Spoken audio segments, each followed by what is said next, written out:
Commercial real estate investing for beginners. The basics of commercial real estate investing. Introduction. This is the story of how I got to where I am today.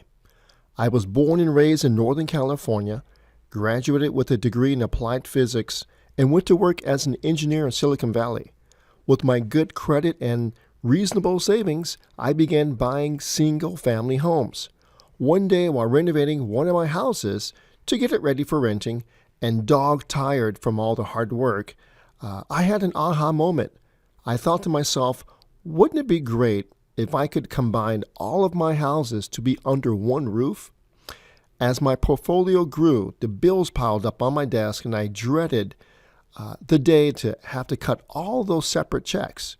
I also had been traveling from one rental to the other, dealing with many tenants and their issues.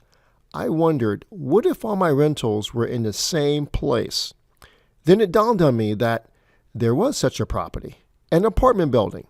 The thought of owning an apartment building was frightening, though. Where would I get all the money to finance the purchase? How do I manage something that large?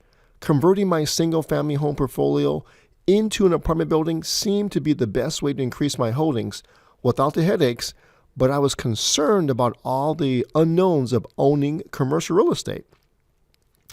About that time, I received a huge wake-up call one day at the engineering firm where I worked for when my boss was laid off without him actually knowing. They wanted to replace him with someone younger and at a much lower salary. The person they wanted to fill his position was me.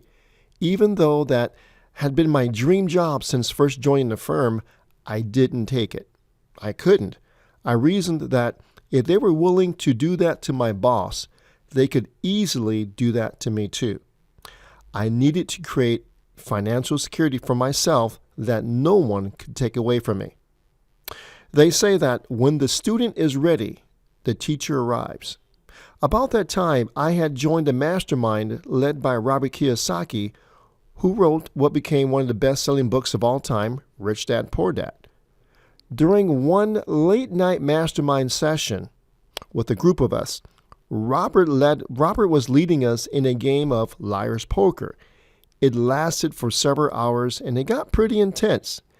The game of liar's poker is designed to bring out the real you, which happens to be when you're facing adversity.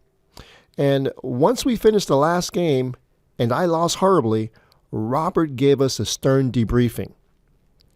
What he did shocked me, but in hindsight, completely changed my life. He looked down at me and gave me the dreaded loser symbol, the L-shaped thumb and finger on the forehead. That's right, he called me a loser, my mentor, and it shocked me to the core. My mentor, the man I looked up to, my hero, Robert Kiyosaki, called me a loser to my face. He said that games reflect behavior in real life, and I was playing it too safe, not willing to play big, and I thought I could stay the same mediocre person and end up with an average life. And that was what happened if I didn't wake up and see what I was doing. He was right. Absolutely right. That night, I went back to my room and I broke down, realizing that if I was going to achieve all the goals and dreams I had for my life, then I better start taking action and begin to play the big game that I knew I could play. So when I returned home, I put up for sale two of my most profitable rental homes with the intent of buying apartments with the proceeds. That took some deep prayer and courage, but two things motivated me. First, I wanted to prove to myself that I wasn't going to play it too safe in my life any longer. And second, I no longer wanted to depend on my engineering job for my financial security. I'm sure some of you can relate to that. Well, once my two rental homes sold, I diligently began searching for the right apartment deal. After scanning through nearly 70 available properties, I found a 45-unit apartment building about a block away from a major university that seemed to fit my goals. The asking price was $775,000, and I ended up with a final price of $720,000 after 2 weeks of negotiating, along with a $45,000 credit for renovations.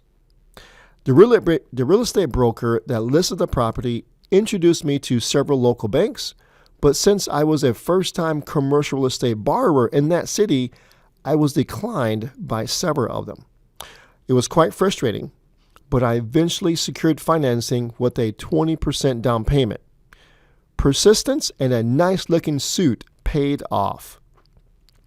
The down payment requirement of $144,000 emptied my bank accounts, but the property still needed some fix-up, so I asked the seller for cash rather than a $45,000 credit at closing. And I was able to get the work done for only $15,000, so that left me with $30,000 as cash reserves. As I discovered, the location was ideal. Even though it was a block away from a major university, it was situated along a street that was more fitting for graduate students and university workers than undergrad students, which I considered animals, right? Therefore, I wasn't renting to students which have a reputation of being management nightmares. As my mentors made so clear to me, location is critical in commercial real estate investing. You can fix a property, but you can't fix a location. The location of this property was terrific because of the jobs in the immediate area. Choosing the right management company was so very important to me because I didn't want to be a professional landlord, and I would only be visiting a property every few months due to its proximity to me. I chose a mid-size management firm to handle the management responsibilities. The mom-and-pop management companies were only proficient with managing single-family homes, and the large management companies were too expensive to use. Kiyosaki taught me to figure out my rat race number, which was calculated as the bare minimum amount of money I need monthly to survive on, including paying rent, mortgage, insurance, food, gas, taxes, kids' school, etc. This amount did not include vacations or any other discretionary spending, but just a bare bones number. This was the number that I shot for as a goal to meet once I hit it on a monthly basis, I would be out of the rat race. I actually taped a piece of paper with the amount on my refrigerator as a daily reminder of what I needed to focus on. That's how focused I was. That's how bad I wanted it. The 2 rental homes I sold cash flowed a combined of $1,200 to $1,400 per month. The new apartment building I purchased, once the renovations were done and the vacancy rates were decreased, it cash flowed about $6,500 a month. I officially declared myself out of the rat race. Done. Finished. You can't imagine the feeling I got when this happened. I felt so empowered. I was a single father at the time, and from now on, when I picked up Junior from school, I had a sense of security and confidence that even if I lost, quit, or got laid off from my engineering job, we'd be more than fine financially. Again, what I accomplished goes back to one decision I made. It seems that everything I wanted in life came down to one decision: to go forth, to take that leap of faith, to defy my culture, and to not settle, but go after the desires of my heart with no regrets. The single biggest bonus I received from escaping the rat race was surprisingly not money related. Let me explain. Ever since my son's mom left us, my friends helped me get him to school and back each day, especially when I worked late or traveled overnight. I often wondered how much I owe them and how could I ever repay them. Well, to make a long story short, now that I didn't have to go to an office every day, I was able to drive my son and his friends to school every day until high school started. The joke amongst all of us parents was, why is Mr. Harris, me, so happy every morning and smiling when he picks up our kids every day in his pajamas? He was always in his pajamas, they would say. Little did they know, right? Well, I then sold off my other single-family homes and purchased 2 more small apartment buildings. Then I ran out of down payment money for more properties, and along with advice from my mentors, I began raising private money so that I could acquire even more property. And I've been on this amazing journey ever since, and it seems to get better every single year. After getting out of the rat race, I helped a friend purchase his first fourplex and office space. After his experience, he suggested, "Peter, you should start teaching people how to invest." I brushed it off as simply as a kind word of thanks. Then I helped a fellow engineer buy 2 small apartment complexes. These 2 investments gave him the courage and cash flow to leave the company I used to work for and start his own engineering firm. He also encouraged me to start coaching and mentoring others on commercial real estate. And then that's when it dawned on me that I may have a talent for teaching others on this subject. A true passion of mine, I discovered, is teaching people how to be successful investors. Even as a child, I loved helping the underdog and watching them beat the odds and do what others said couldn't be done. Eventually, I was teaching people all over the U.S., and one of my students who worked for the marketing department of Donald Trump told him about the success he had working with me. And that's how I got to co-author a product with Donald Trump himself. A few years later, a major book publisher saw the type of commercial deals we were putting together with our students and asked me to write a book for beginning commercial real estate investors. That's how I got the opportunity to author Commercial Real Estate Investing for Dummies, a bestseller now. That's why mentoring people is so much fun for me. I get to see people grow from owning 0 investment real estate to all of a sudden owning several acres of income-producing real estate. And what it does to their lives, financially, retirement-wise, and personally, is very, very rewarding. It is so fulfilling for me. And I believe that's what I'm called to do in my life. Serve people, teach people, help people get ahead. That's my passion. One such person I mentored today is Joe. He was an account manager for an advertising company in Manhattan, in the heart of New York City. He needed a way to replace his income since his firm was soon to be downsized. He had dabbled in single-family home rentals, but after 3 years, he knew he needed something with more potential. Through my tutelage, Joe found a motivated apartment owner of a 168-unit apartment complex who was in his mid-70s and ready to sell and move back to his home country of Greece. Joe had several obstacles to overcome. Namely, he had only $50,000 in savings and had no previous commercial investing experience. In a few weeks, I coached him how to raise the down payment needed, which is $1.3 million. He raised the entire $1.3 million in about 60 days. He structured the deal with a master lease agreement since it works for buyers with no experience, with a lack of down payment, and where no banks are involved. The master lease was structured for 4 years. And after 4 years, he'll have to refinance the current loan into his own company name. Joe's out-of-pocket expense were for property inspections, appraisal, attorney fees, and travel costs, about $32,000. Joe closed on the deal and left his job. The property was appraised for $7 million immediately after closing, giving him $400,000 in instant equity. I also had Joe negotiate that he will be credited for his pay down of his mortgage balance, which will be approximately $800,000 over the next 4 years. Joe saw the wealth-building power of commercial real estate right before his eyes. Although there were many great things about Joe's deal, the best, in my opinion, is that it only took one commercial deal, in order for Joe's life to never be the same. The second best part of this whole deal was, from start to finish, is that Joe could have been anyone, including you. Joe now has time to work on his next commercial deal, which is a $9 million commercial building that he's building from the ground up. And my story continues today. I have the awesome privilege of coaching and mentoring people from all walks of life in just about every state through the Protege program found at our company, commercialpropertyadvisors.com.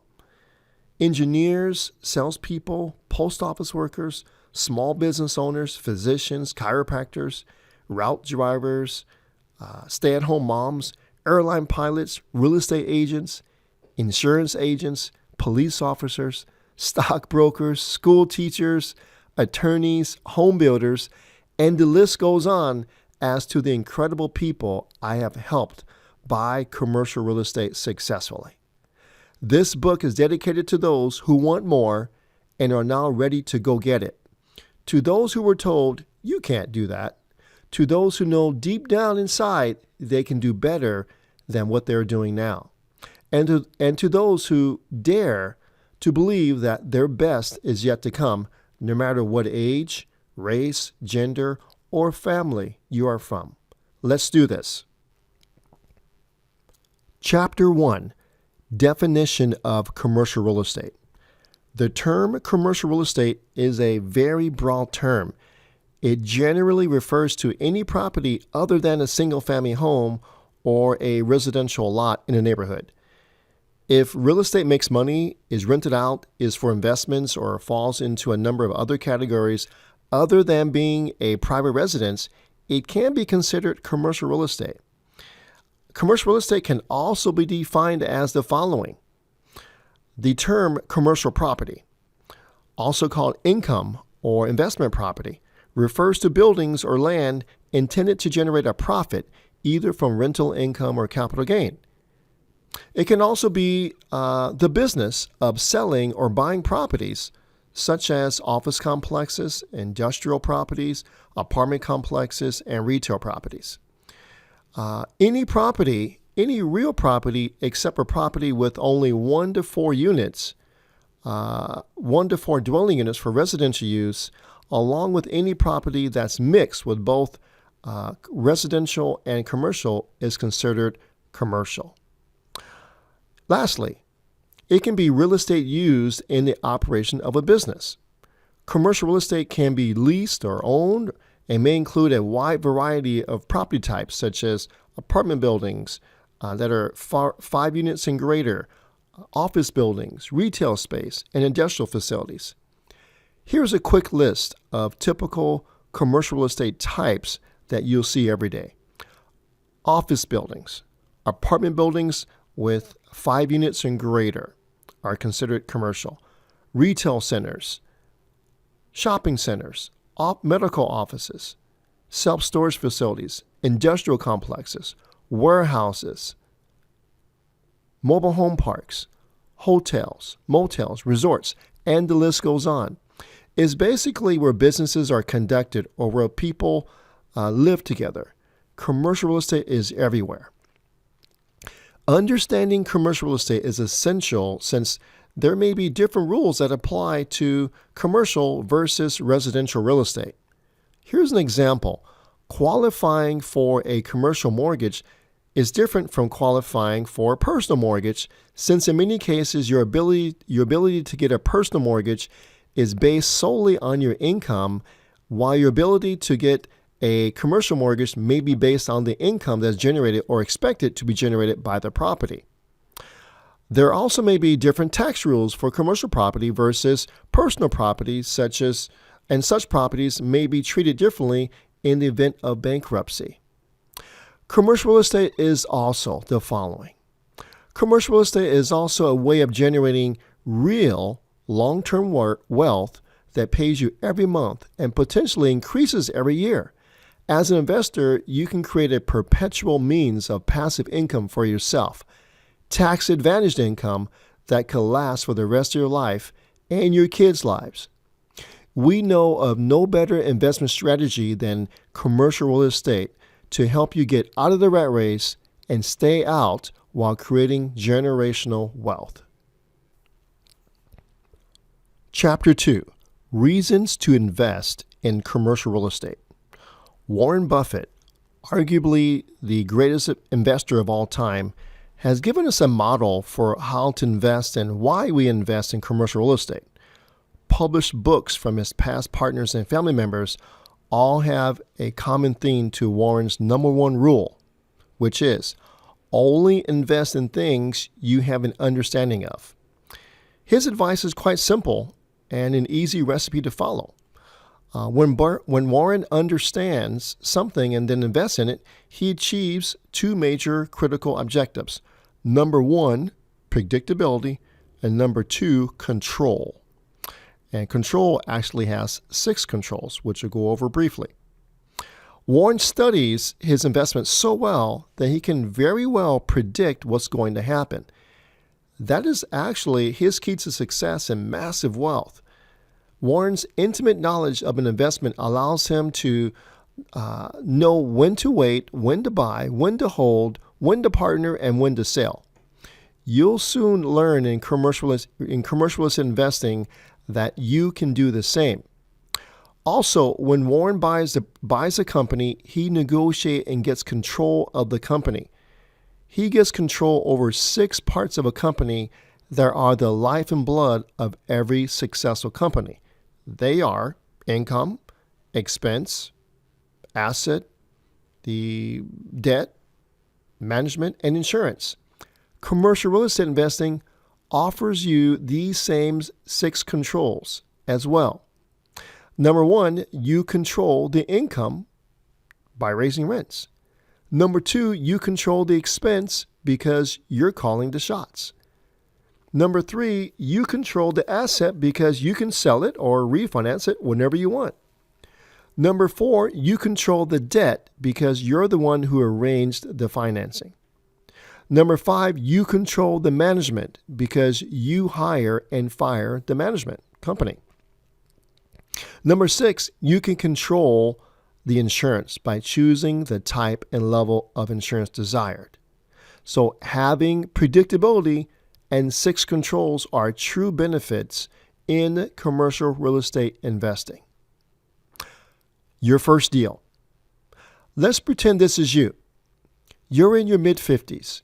You have retirement savings, but surely not enough to retire on. You inherited a single-family home several years ago. Your stepsister had lived in it since, but now has remarried and is ready to move on to live with her husband. You put the property up for sale. The real estate agent lists the house for $360,000. You now have to decide what to do with your sales profits. Put it in savings, CD, stocks and mutual funds, buy a business, or invest it in real estate. After a few weeks of pondering those questions, you decide to invest it in an income-producing property. To make a long story short, you end up purchasing a 32-unit apartment complex not too far from your own home. You hire a professional property management company to oversee the property. The investment brings in about what you earn in a year from your day job. By next fall, you plan on working on a part-time basis to pursue more real estate investing. End of story thus far. Now, let's examine the benefits of which commercial real estate investing brought you from this previous story. Probably the most important benefit for you is that now you have options. By creating a cash flowing business, the commercial property, that your boss has no control over, if you were laid off or fired, you now have income to pay your living expenses that still exist. Next, you can force the appreciation.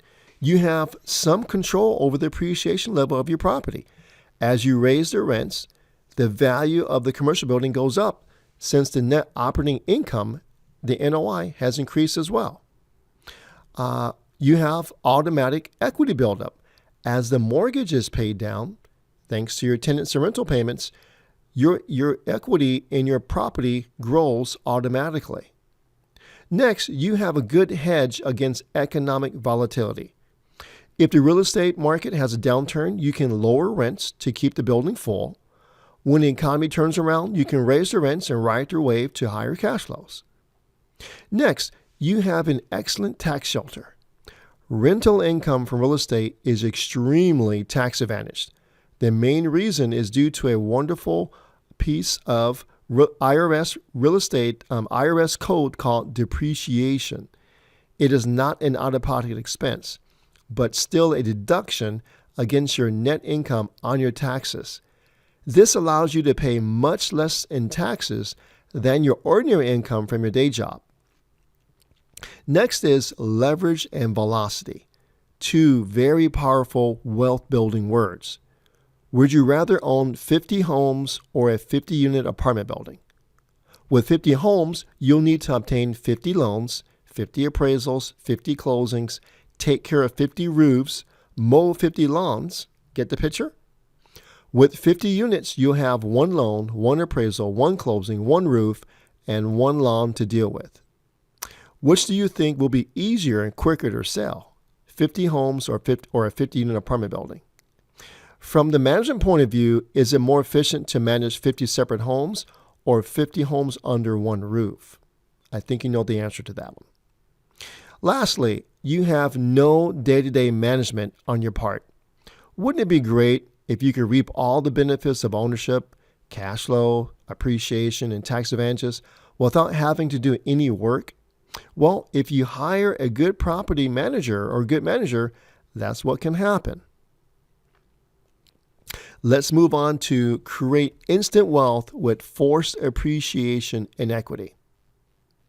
Now, I want to talk about forcing your property to be worth more by doing the following. Increasing the rents on your tenants. One of the main ways a commercial property's value is determined is by its net operating income, or NOI. Therefore, the higher the NOI, the net operating income, the higher your property value is. It's that simple. So raising rents and lease rates is by far the simplest way to do so, to increase your property's value. You can also decrease property operating expenses. Think of a commercial property as a business that sells products. If you can reduce the cost of the product you sell while maintaining the same price, then your profit is greater, right? The same applies to the value of a commercial property. If you can reduce the cost of operating it, but maintain the same rent and lease rates, then you're more profitable, right? Typical operating expenses that can be reduced are the following: employee expenses, contractor usage, utility usage, repairs and maintenance, office expenses, property tax assessment, etc. You can also give the property a facelift inside and out to increase the property value. Making improvements to your property cosmetically or by rehabbing it will not only increase the property's perceived value, but handsome properties can charge higher rents and lease rates. Giving your office complex a brand new facade and remodeling the lobby will give your tenants a boost of prestige. This will allow you to raise your rents on your new tenants coming in and set you up for higher rents when lease renewals come up. Next, on increasing your property values, your property's worth, you can also change the property's high and best use. My friend Linda inherited a large warehouse that was used as a plastic garbage can distribution center. The business closed up shop, and an empty building was all that was left. It sat near the wharf behind a tourist-heavy shopping center. Linda went to the city planner's office, and sure enough, it was the city's desire that the warehouse land be used for more retail shopping. She saw the potential and approached a few shopping center developers. In short order, Linda had the zoning changed from industrial to commercial retail, and soon began working on converting her warehouse to a glass-ceiling indoor mini mall while keeping the unique industrial warehouse look. It was a pretty cool building. After 2 years since the plastic business closed doors, Linda is now majority owner of a bustling mini mall sporting over 30 stores and open 364 days of the year. She kept one space to herself and opened a store dedicated to the development and improvement of self-image and self-esteem of young girls and women. That was the desire of her heart. So changing the property use not only significantly changed the value of the property and made Linda millions over, but is going to significantly impact a great number of young women's lives as well. That's a win-win. You can also add amenities and add them smartly. Many of the large apartments that we've been involved with have swimming pools. So adding a swimming pool is no big deal, and it may be more of a hassle than what value it brings in some cases. We network with other property owners and share best practices with each other to learn what the latest in thing is to do to wow our tenants. Throughout the years, this is what we learned to increase our property values or our tenants' property values or our clients' property values and the neighborhood property values. We've added a business center with computers, bolted down, of course, right? A fax machine, a copier, a conference room to hold meetings, a fitness centers with available trainers for hire, free Wi-Fi, especially near universities, a coffee bar.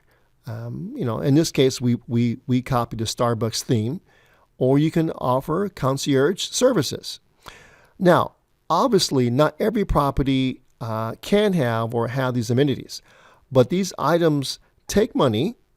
Because these items take money and time to plan out and construct, we constantly look at the costs and benefits of each as they are used and not used in some cases. So the goal here, of course, is to provide our tenants with a unique experience and well thought out service that they could not get anywhere else, at least in our neighborhood. As for a direct cash flowing amenity, consider putting in a coin-operated laundry facility onto the property. If it's near a college campus, accessible, and well-marketed, it can be a cash-flowing factory for you. For office buildings, consider charging for parking or valet parking. For self-storage, there are plenty of cash generators that you can add to enhance the experience of your visitors and tenants. Chapter 3, The 7 Habits of Highly Successful Commercial Investors. I really believe it is a smart thing to study others who are successful in the field you desire to be successful in, don't you? With that said, I have observed, experienced, and gathered 7 wealth-building habits for commercial real estate investors. Pay close attention to some of them, as some of them are counterintuitive to traditional real estate training and investing. Habit number 1. Only invest in one asset at a time. The power of focus. The best and brightest shopping center owners are the best and brightest at one thing, investing and operating shopping centers. The same goes for the best apartment operators that are at the top of their game. They don't stray far from their specialty, but rather focus on one asset at a time. They don't try to be the jack of all trades and master of none. Neither should you. If you want to be one of the best and brightest, focus. Focus plus follow-through brings quantum results. Focus, focus, focus. Here's habit number 2. They don't over-leverage debt. Heavy debt is a cash flow killer. Even though debt is pretty much the norm on most deals, be smart about it. Having high debt is a trap that snares cash flow and equity. An easy way of measuring your debt safety level is to figure out your break-even occupancy percentage. To do this quickly, simply add up all of your annual operating expenses, that's annual, plus all of your debt, annual debt. Then divide that number by your potential gross income. You'll find that your operating expenses will typically not vary much, but that your debt can have a huge impact on your break-even point in occupancy. The higher the debt load, the higher the break-even point in occupancy needed. For example, if your break-even occupancy point is calculated to be 60%, then after that, it's all cash flow. But if your calculation comes out to be 90%, that spells trouble. You have no room for error, and you must keep your property at least 90% occupied just to pay the bills. Having 50 to 60% debt, or what we sometimes call 50 to 60% LTV or loan to value on your property is ideal and not easy to achieve, but it will keep you out of trouble and allow you to enjoy greater cash flow and less risk. Habit number 3. Their properties are managed effectively and professionally. Having top-of-the-line property management, whether you do it yourself or hire a company to do it for you, is a major key to success in this business. In a nutshell, a top management company's ultimate goal is to maximize potential rental income, reduce operating costs, strengthen tenant retention and relations, enhance visual appeal of the property, and increase the property value. If they can do all of this, you have a winner. Commercial properties that have the best reputation in a community have the highest rents, the lowest turnover, and have solid, very solid property management in place. Good property management has well-oiled systems of accountability for what I call the 4 M's. The 4 M's are money, marketing, maintenance, and managing the staff. 4 M's. Habit number 4. They patiently acquire and have tolerance for mistakes. Rome was not built in a day. Building a good-sized and wealthy portfolio requires years to build and is built one property at a time. Successful commercial property owners take their time and strategically plan out their acquisitions over a period of years, not months, but years. The real estate cycle and market conditions have to be just right in order to make the best buying and selling decisions. Time and timing are the keys. The average real estate cycle is 10 years in length, so give yourself at least that to build your Rome. Have you noticed that life tends to have a built-in provision for the mistakes we make? The most successful commercial property owners whom I personally know made huge mistakes, yours truly, in the past that have brought them literally to their knees. But the most successful ones, right here, bounce back to do even bigger deals. The moral of the story is it's human to make mistakes, but it is also human nature to be an overcomer. Allow yourself room and grace to make mistakes. It is the highest form of learning there is. Habit number 5. They effectively partner. Throughout history, no one has achieved impossible dreams or built amazing companies without effectively partnering and or getting outside advice. When you really think about it, there is no such thing as a self-made millionaire. Somebody, somewhere, at some point, helped or advised that person. Remember that. The commercial investment business can be very dynamic with lots of moving parts to it. Don't be average over a lot and master of none. Do what you do best and hire out the rest to the best. Successful commercial property owners know the value of relationships. Success is a relationship-based business. You will always hear me say that. Finding the best deals, solving the biggest problems, and finding money for your deals come via relationships. Now, to learn how to effectively partner with me, with us, please go to our website, commercialpropertyadvisors.com. Habit number 6. All of their business systems are accountable. Well-run and profitable commercial investments seem to go under the radar. But what you will hear more of are the properties that are failing or are in deep trouble. Upon deep inspection, you'll find that the troubled properties have a key component to their operation that has stopped working or has never worked. And that failed component has caused or will cause other facets of the operation to fail down the line soon. Nonetheless, a profitable commercial investment business has nearly every business component running at good or satisfactory levels. Remember that. Successful commercial property owners have excellent internal communications and accurate financial and operational reporting. Reporting is the key. Their systems allow them to hold their business systems accountable to those responsible. Here is just a brief sampling of typical commercial property business systems: accounting, revenue reporting, internal controls, property staffing, marketing systems, maintenance of the property, and the actual marketplace.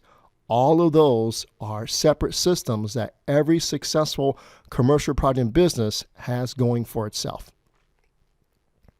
Habit number 7. They are well insured and their entities are set up for maximum protection, privacy, and tax strategy. Plan for the worst and be happy if it doesn't happen is the attitude and habit of the most successful commercial property owners.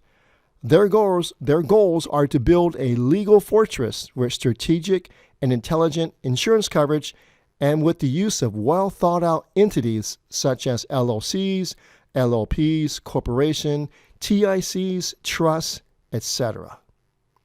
A poorly protected investor may not only lose his or her properties to a real or frivolous lawsuit, but personal property as well. There are over 1 million attorneys in the U.S., all wanting to deploy their skills, maybe on your property if it's unprotected. Before doing any of this on your own, consult an asset protection attorney and tax strategist first. Let's move on to the 7 commercial investing myths. Here is myth number 1. You need to be a millionaire and have good credit to get started. Here's the truth. Master lease agreement techniques is one of the many ways of buying commercial real estate with a reasonable down payment, but not involving a bank or nor credit required. Master lease agreements. So look that up. Here's myth number 2. Analyzing the numbers is too difficult. What's the truth? Can you add up rents? Can you add up expenses? Can you use a mortgage calculator? If so, that's all you need to calculate the most important figures in commercial real estate. Here's myth number 3. Property management is the key to success. You want the truth? Yes, that is a myth. That's right. Property management is the key to success is a myth. A very important word was left out that would turn this myth into a truth. Effective. The word effective. Effective property management is the key to success, not just property management. Not just any old property manager will work, right? You'll learn that 9 out of 10 property managers are actually no good and will ruin your business, unfortunately. And how to find them and keep them in your keep the best in your business is the key to this truth. Myth number 4. It's a good idea to park your money in a down market. Here's the truth. First of all, if you are not a student of investing, then it is wise to park your money in a down market. Never invest in anything you have no knowledge of. But if you have been in the investing game, you know that the best opportunities are around when the market is mostly down. As Warren Buffett quotes, buy when there's blood in the streets. Actually, there is no bad time to invest. If you're skilled enough like us, you'll have great deals to buy all the time. Up market, down market, sideways market. You'll discover that the business of commercial real estate is a relationship business. And as long as there are people, good people, you'll have good deals. Myth number 5. All the good deals are gone. Here's the truth.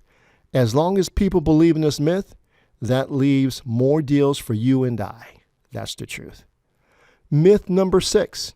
Investing in commercial is too risky. Here's the truth. Never invest in anything you don't understand. Your next investment is only as risky as your level of understanding in whatever you're investing in. If you have no knowledge of something you want to invest in, then it is risky. Go get the knowledge. Go get help. Get coaching. Get mentorship. Why would you make the biggest dollar investment in your life without any trusted mentors or advisors to guide you? Why would you do that? Myth number 7. I can't invest in commercial while having a full-time job. Here's the truth. We recommend for you to have a full-time job when you get started, right? So that your cash flow to pay for living expenses is there. As your portfolio grows, you'll find that your job will start to get in the way of your investing. That's exactly what happened to me.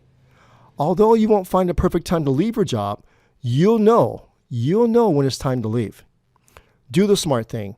Have your passive income from your investments at least match your take-home pay before planning on leaving your job. And get help from people who have already been there and done that.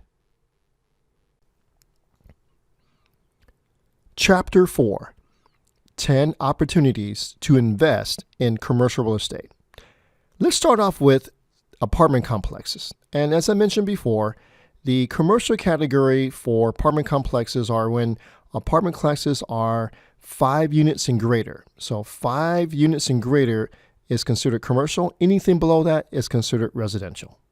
So this commercial category, apartment complexes 5 units and greater, includes everything from small apartment complexes to large apartment complexes that can span several city blocks. You drive by these types of properties every day.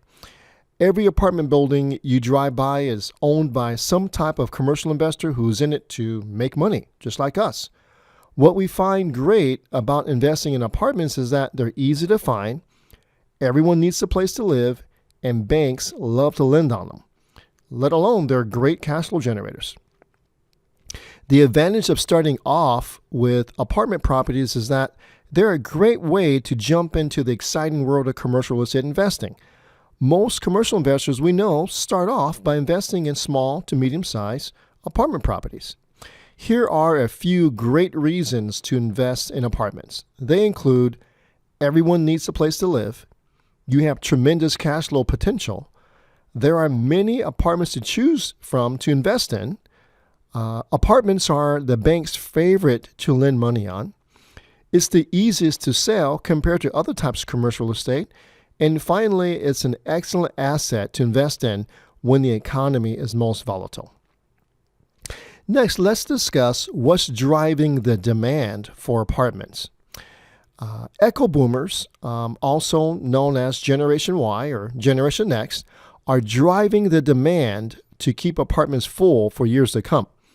Now, these echo boomers, as I just called them, Generation Y, Generation X, all the same names, they're defined as people born between 1982 and 2002.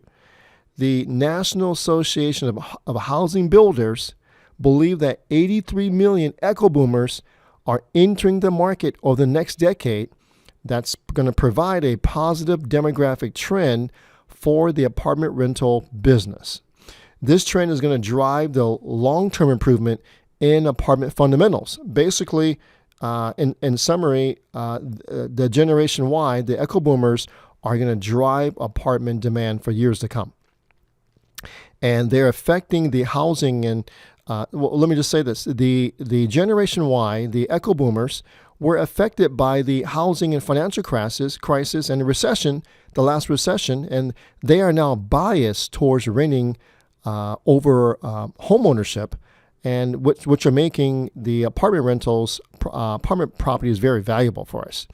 They actually prefer the life of a tenant, the life of a renter, compared to home ownership, again, making it better for us. So that's what's driving the demand for apartments as we see today. Let's move on to the office building. The office building you're sitting in right now, if you are, is owned by a person just like you and I. As time goes by, as time goes by and your city grows, more and more office buildings are being built. One of the most enticing methods of investing in office buildings is by way of triple net leases. This type of lease is one where the tenants in the property pay you the rent, plus they also pay for the following expenses. They pay for the property maintenance, the upkeep, the repairs, the roof, the structure, but they also pay for the property's insurance and taxes. So 3 huge things: all of the maintenance, all the property taxes, and all the insurance. This is the true meaning of passive income. In most cases, you'll hire a property management firm to keep the building full of tenants, handle all tenant issues, and pay the bills, plus sending your check every month. Triple net leases are so-called because all 3 categories of expenses are paid for by the tenant. The repairs, the taxes, and insurance. Tenants pay for all 3 of those costs so that the rent you get is a net amount that you don't have to pay expenses out of. So after the tenants pay for all the expenses and pay for the mortgage, the rest goes into your pocket. Lastly, it's quite typical for a triple net lease to be 5 to 20 years in duration, with rent increases every few years. But that could be a disadvantage as well, and here's why. Let's say the lease is for 10 years. If your neighborhood experiences explosive growth over the next 3 to 5 years, you won't be able to charge higher rents or capitalize on what's happening because you're locked into a 10-year lease agreement. So, but overall, triple net lease investments are very, very much sought after. Let's move on to the retail or the shopping center. Retail centers, shopping centers, or malls as we call them, are at the center of most towns and cities in our country. These are the places where people come to shop, to eat, and to meet with friends. Most investors like retail centers because, like office properties, many retail properties are leased out on a long-term, sometimes triple net leases where, the tenants pay for all of the expenses. The upside to this is that as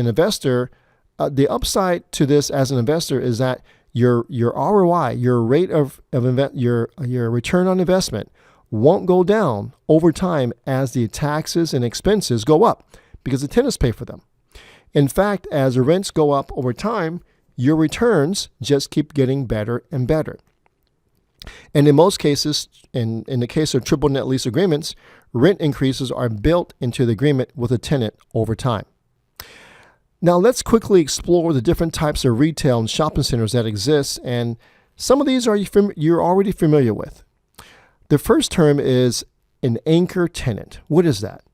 Well, usually the first and the leading tenant in a shopping center, when you drive up, who do you see first? You probably see the anchor tenant.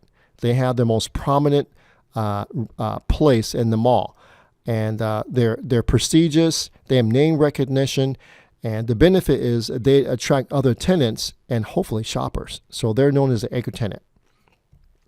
The next term is called a power center. This is an unenclosed shopping center with the leasable area that usually contains 3 or more big box retailers, right? These are the big guys, and various small retailers, usually located in strip malls with a common parking area among the retailers. Okay, so that's what a power center is. Now, a big box retailer, that's the next term. What is that? It's a physically large retail establishment, usually part of a chain, right? Examples include Walmart, Target, Home Depot. Though that's a big box retailer. Okay, remember, they're integral parts of the power center. Now, what is a strip center? A strip center is a shopping area made up of a row of retail stores traditionally anchored by a supermarket most times. The next term you probably hear of is a credit tenant. These are tenants that are usually publicly traded, on the stock market, or large private companies with a strong credit rating. Now, what is a mom and pop tenant? And the saying says it all. These are the small businesses in small square footage. These are mom and pop, the hair salons, right? They fix computers, right? So these are the small mom and pop stores. The other term you're probably going to hear a lot is pad site. This is a freestanding retail site, often adjacent to a mall or large shopping center. An example will be the photo kiosk, a burger stand, a little coffee kiosk, or a drive-through gourmet coffee shop, as we say. All right, that's the pad site. All right, so let's turn our focus to self-storage facilities. Very exciting, popular topic today. Well, always has been very popular. So let's face it, Americans keep a lot of stuff, and they need somewhere to keep their stuff. When their stuff outgrows their homes and businesses, they turn to self-storage facilities. And according to the Self-Storage Association, self-storage has grown into a $220 billion industry. It's huge now.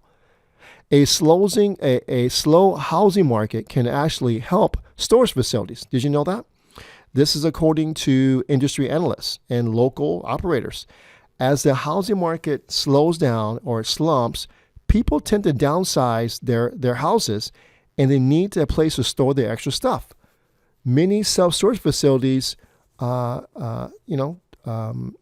use self-storage facilities to store things such as, their RVs or campers, the boats, classic cars, snowmobiles, any extra things that you no longer have room for, right? Now, even businesses use them as storehouses too.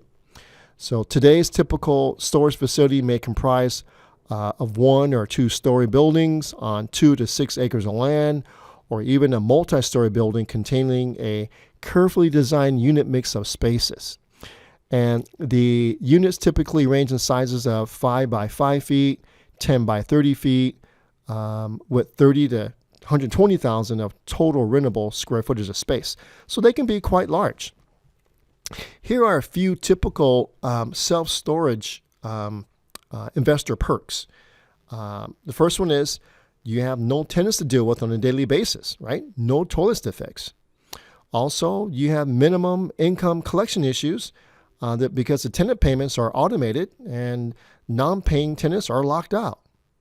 Next is you have multiple profit centers under one roof. Sales of boxes, moving supplies, locks, billboard leases, and the list goes on. And lastly, I believe is low risk because no single tenant move out will greatly affect your cash flow. Let's turn our attention to industrial properties. These asset types usually fall into 3 categories: manufacturing, light manufacturing and assembly, and distribution. Warehouse, commercial condos, distribution centers, assembly plants, office/workspaces, art studios, workshops, showrooms are all examples of industrial real estate. Very popular category these days. Experts predict that we'll see less and less warehouse as time goes on, and technology continues to grow by heaps and bounds. With the development of barcoding, Amazon, right, inventory control systems, improved stacking and warehousing equipment, industrial space has become very expensive to maintain as it is to be used. So the question often asked is the land or the space a lot more valuable when used for another purpose, or we call it highest and best use? What happens if on the same land as the 20,000 square foot warehouse stands, you built a 36 unit apartment complex? So which one will possibly make you more money? It's up to you, but probably the 36 unit apartment complex. However, let me just say this. Industrial real estate opportunities will always be in almost every metropolitan area, concentrating in major transportation hubs. So they'll always be around. And with these areas, the major transportation hubs, it is critical to be as close as possible to transportation facilities, since shipping times means money, and the ability to get goods in and out of storage is often critical between both shipper and the receiver, right? So enough said about industrial properties. So there will always be a need. At one point, we thought industrial was headed, downward spiral, and then comes along, guess who? Amazon. Changed the whole industry. Changed the whole industry. So it probably will never go away. All right, let's move on to something you're probably familiar with as well, and that is hotels and motels. Hotels and motels are a different animal. Let me explain this. Once you buy a hotel or motel, you buy the property and a 24 hours a day, 365-day a year business. So this business requires hard work and marketing skills to keep the rooms constantly filled. So it's not very passive. So the rooms are worthless if they are vacant.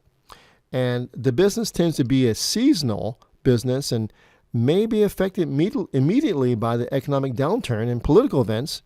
So many of the businesses are family run due to very dynamic and intense management requirements.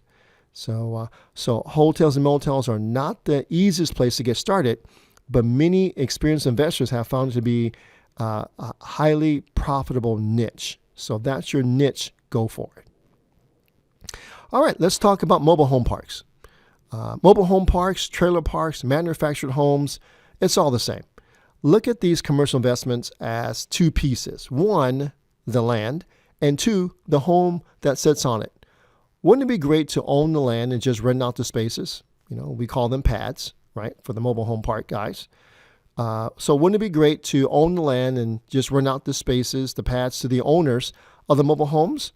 That way you have no roofs, no toilets, no utilities to mess with. That's as passive as you can get. You're basically just renting out the dirt. Most mobile home parks are owned and operated by mom and pop investors. And these investments are usually a combination of the land and the mobile homes themselves. Although the banks will readily lend on the land, rarely do they want anything to do with lending on the mobile homes. Therefore, typically sellers of mobile homes offer seller financing or creative financing in order to help a new buyer with funding the purchase. Most mobile home park investors provide a very sizable down payment to the seller and then use bank and seller financing to fund the rest of the purchase.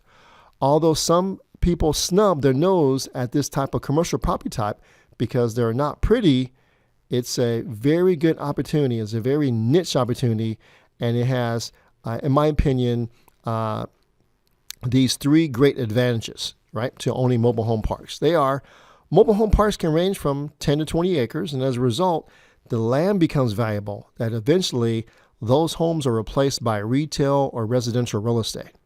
But in the meantime, mobile home park is creating an incredible cash flow because in essence, you're renting the dirt that the mobile homes sit on. So you're leasing the land to people, which makes it a very attractive investment. Advantage number two, there is a minimum amount of maintenance required. By leasing the land to residents, you have very little maintenance needed, right? What do you have to do to maintain the dirt? Advantage number three, there is also the possibility for many profit centers. For example, there is an option to bring in homes to provide tenants with a lease option. So you're not only leasing the land, but you're selling mobile homes on terms as well, right? So this is not a long-term proposition. They are renting the home to purchase from you. So basically, by the time those mobile homes get old and need work, they're already an owner and you're not. Got it? All right. Next, let's talk about what I call special purpose properties. These are special purpose properties are commercial real estate designed for a specific purpose in mind. They include restaurants, gas stations, for example.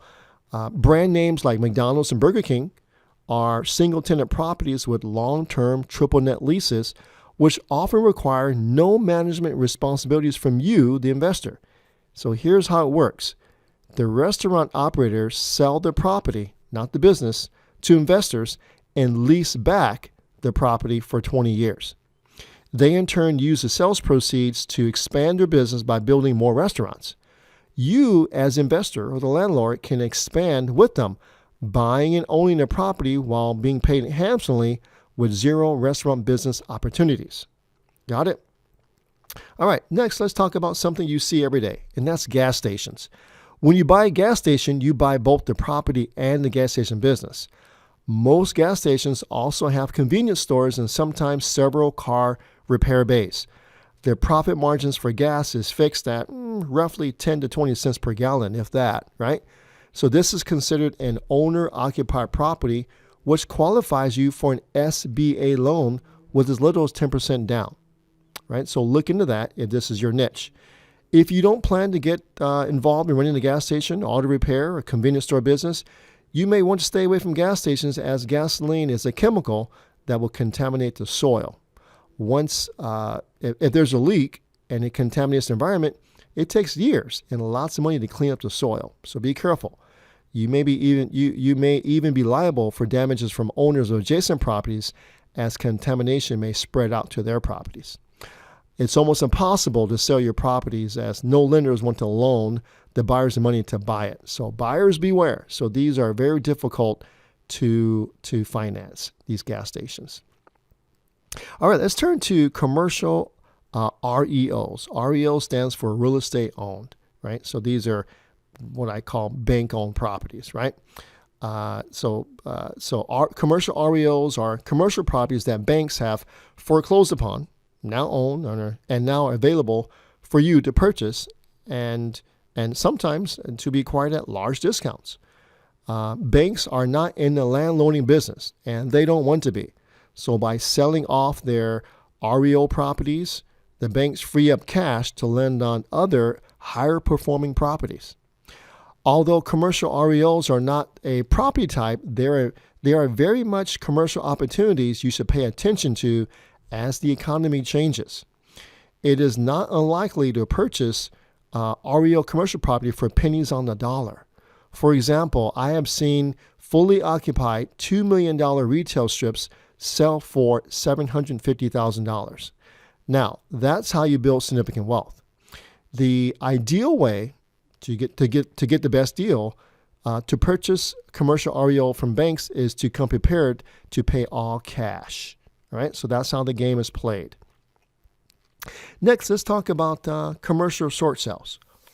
Commercial short sales work very much like residential short sales.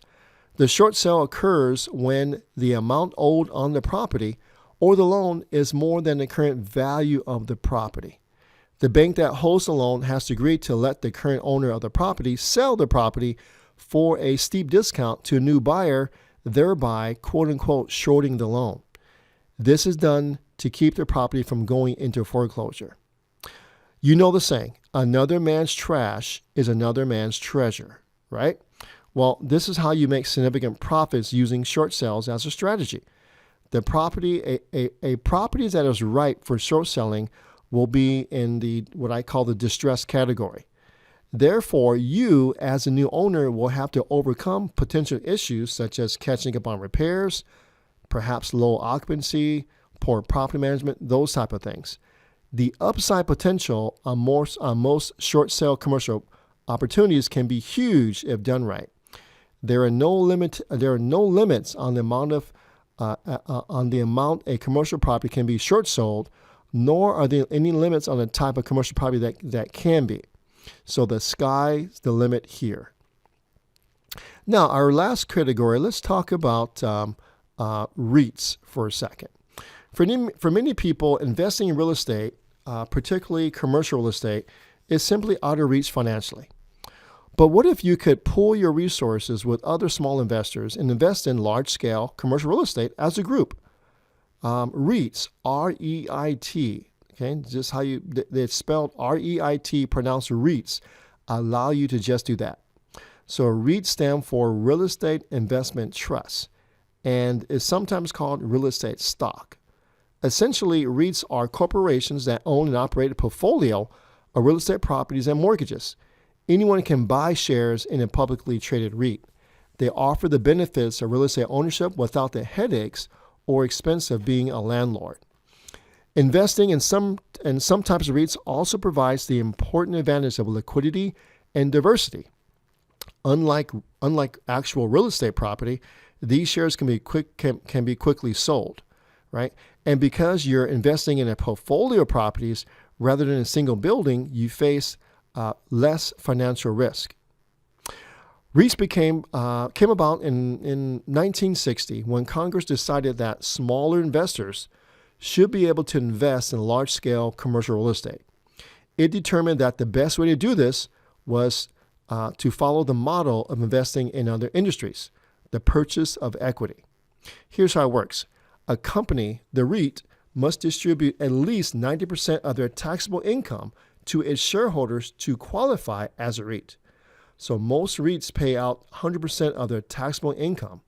So in order to maintain its status as a pass-through entity, a REIT deducts these dividends from its corporate taxable income. A pass-through entity does not have to pay corporate, federal, or state income tax. It passes the responsibility of paying for these taxes onto its shareholders. So REITs cannot pass tax losses through to investors, however. Right? So you need to be careful of that. All right. So here's how to. The other requirement is at least 95% of REITs' gross income must come from financial investments. In other words, it must pass the 95% income tax test or 95% income test. These include rents, dividends, interest, and capital gains. In addition, at least 75% of the income must come from certain real estate sources. We call this the 75% income test, including rents from real property, gains from a sale or other disposition of real property, and income and gain derived from foreclosure of the property. Next, let's have a look at the different types of REITs. Let's start with the three REIT categories. We have an equity REIT, a mortgage REIT, and a hybrid REIT. Excuse me. Let's start off with equity REITs. Equity REITs purchase and own and manage income-producing real estate properties such as apartments, shopping malls, and office buildings. Equity REITs are different from typical real estate developers because they purchase or develop real estate to operate it as part of their portfolio instead of developing it for resale. Equity REITs are considered superior for the long-term investing because they earn dividends from rental income as well as capital gains from the seller properties. Rather than investing in properties, the mortgage REITs loan money for mortgages to real estate owners or purchase existing mortgages or mortgage-backed securities. Their revenue is generated primarily by the interest that they earn on the mortgage loans. Mortgage REITs react more quickly to change in interest rates than equity REITs can because their dividends come from interest payments. So today there are close to 40 mortgage REITs available. Of these, 25 invest in residential mortgage securities and the rest in commercial mortgages. Let's move on to, as the name suggests, the hybrid REITs. They are a combination of equity and mortgage REITs. They both own property and make loans to real estate owners and operators. Hybrid REITs earn money through a combination of rents and interest. All right. Now, although some REITs have a broad focus and invest in a variety of property types in a range of locations, many REITs focus their investments either geographically or by property type. An individual REIT may hold properties only in a specific region, state, or metropolitan area, or it may hold properties across broader geographic areas, but focus on things such as healthcare facilities, apartments, or industrial facilities. If you want more information, you can go on to the National Association of Real Estate Investment Trusts. We call that the NAREIT.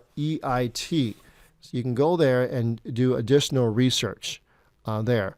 There are nearly 200 publicly traded REITs, registered with the SEC, plenty to choose from, and there are also 20 REITs that are not traded that you can possibly participate in. All right, lastly, or maybe not lastly, but I want to talk to you about TICs or TICs. TICs are a way to own commercial real estate without physically managing it while getting pretty much fixed return on your investment. Basically, what you're doing is buying a piece of the property along with other investors, and it will be managed by the TIC company, the company sponsoring the investment. So TIC stands for Tenancy in Common. That's why we call them TICs or TIC investments. They're now a booming industry in the U.S. and have grown in recent years. So a tenancy in common investment, or we call them TICs, is an investment by the taxpayer in real estate which is co-owned with other investors, right? Since the taxpayer holds a deed to real estate as a tenant in common, the investor qualifies under the like-kind rules of a 1031 exchange. So you can actually 1031 exchange your TICs into other investments. So TIC investments are typically made in projects such as apartment houses, shopping centers, office buildings, etc.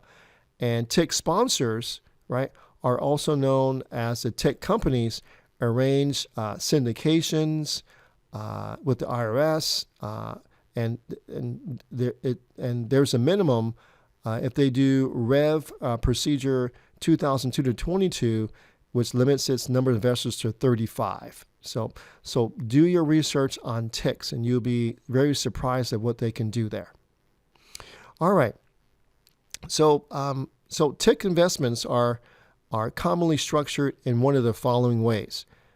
Either it could be a single tenant property with an established credit rating. You can have multiple tenants subject to a master lease with the TIC sponsor who subleases to tenants. You can have multiple tenants, each with separate leases managed by professional management. And taxpayers considering a TIC investment should be prepared for an investment which may last for several years with limited liquidity. That means your money may be trapped in for a while until the TIC decides to dissolve or sell their property. So as with any other real estate investment, such as a TIC, you can be subject to various business risks, right? So you should consult the track record of the sponsors or the management company before you invest with them. If you wanted to learn more about TICs or TICs, you could go to the Tenants in Common Association, or TICA, or TICA SSOC.org, okay, or TICAssociation.org. All right, so lastly, I'm going to talk very shortly about real estate crowdfunding. Very exciting topic today. Title II of the Jobs Act of 2012 includes a provision allowing companies, that could be you, to sell securities, right? That's raising capital through open platforms such as the internet, and it has lifted a ban on general solicitation and advertising in specific kinds of private placements of securities, meaning that this Title II of Jobs Act has made it easier for you to raise money for your real estate opportunities. This gives rise to a brand new commercial real estate investing opportunity for accredited investors called real estate crowdfunding.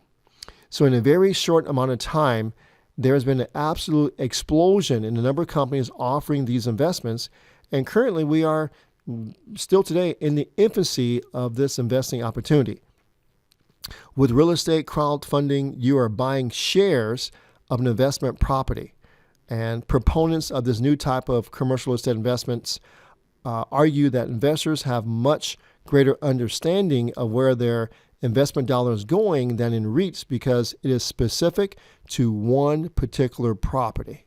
Okay, but the drawback, as everything has, right, would be that you have to be an accredited investor to participate.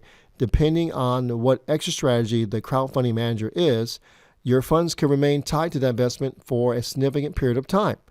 Further, as with any industry in its infancy, proceed with caution because it's new, no company has a long track record.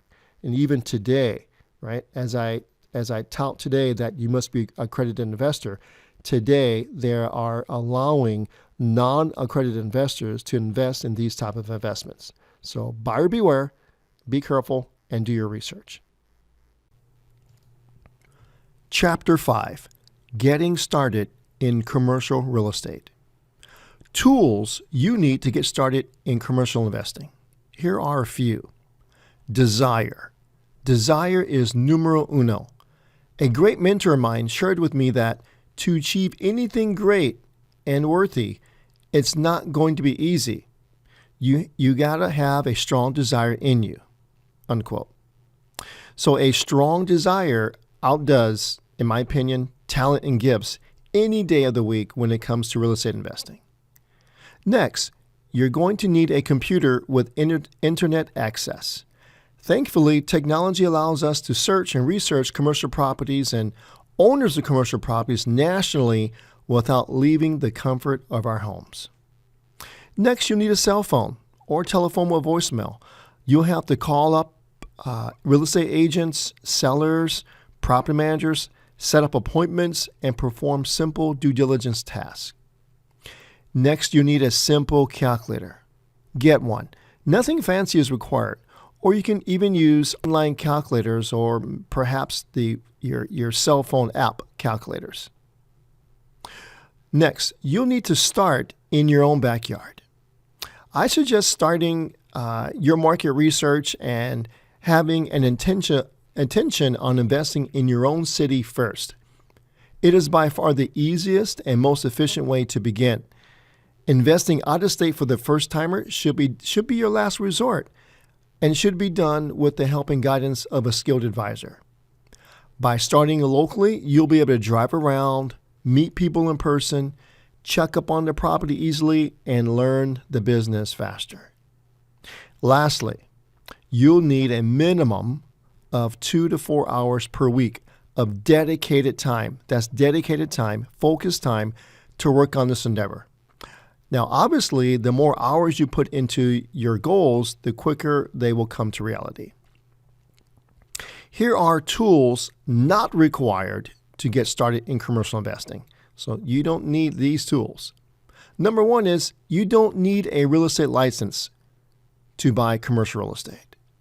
Secondly, you don't need to have started in residential real estate first to go into commercial real estate. Thirdly, you don't need to have a business MBA to understand everything in commercial real estate. And lastly, you don't need to be a millionaire to do your first deal, although a little bit of money can go a long way. Now, let's talk about how to become a commercial real estate investor insider.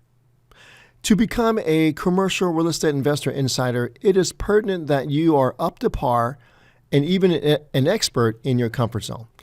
These things listed here are how you are constantly informed and a step ahead of other real estate people as well as your own market.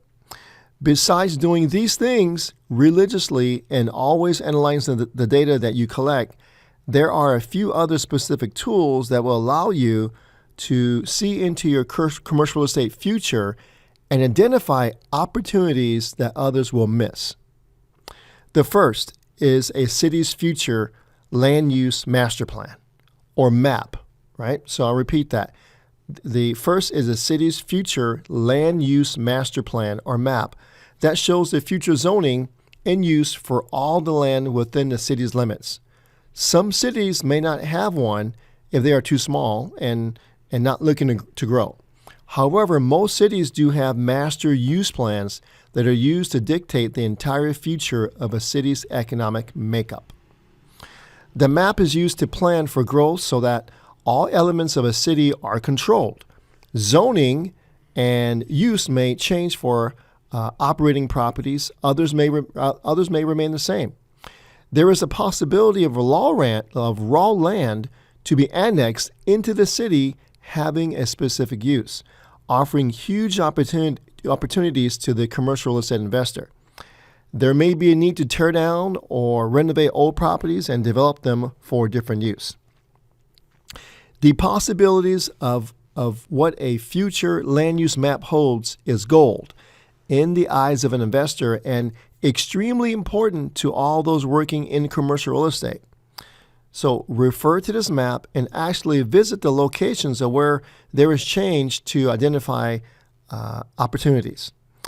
As every area is different, you will be amazed as to what opportunities will unveil themselves when you bring to it a little vision, creativity, and insider information regarding the zoning and use of a property. Another tool to see into the future is the economic forecast for your area. By looking at the past and future per capita income, population growth rates, housing costs, and other such data that can be found through the census and local chamber of commerce, you can see the overall economic environment of your city and how it is performing. Perhaps a continuing decrease in population means people are moving out of the city, telling you not to invest in new homes or do a apartment development in that area. Or the growth that has been so extreme that the city is in desperate need of commercial property in order to support the influx of people. You can definitely plan on how you're going to move in the market with this information by your side. The final tool I urge you to utilize when predicting your commercial real estate future is already approved infrastructural changes within your city.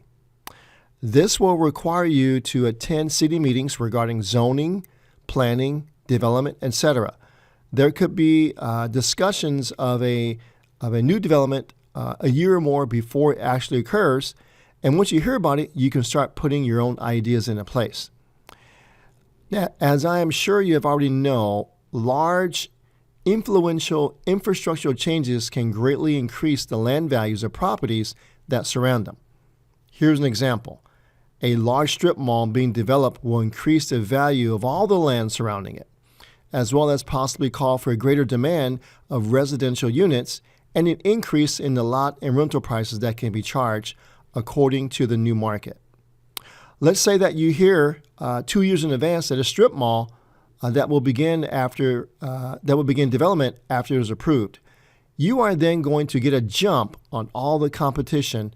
Look at the site, the land surrounding it, and the opportunities it may offer. Can you purchase the now extremely cheap land adjacent to the site, or perhaps the poor-performing apartment complex in anticipation of this new development so that you may benefit from the price increase this major infrastructural change is going to cause? Absolutely, you can. These things happen all the time, and I urge you to be a visionary and look to the future. After all, this is where a majority of commercial real estate profits are made, by creating something that either wasn't there or improving upon what is there. So, as you can see, you may not have a crystal ball that does all the work for you, but I promise that if you use these tools and follow these guidelines, you will be preparing yourself for great opportunities that others, quite simply, will overlook.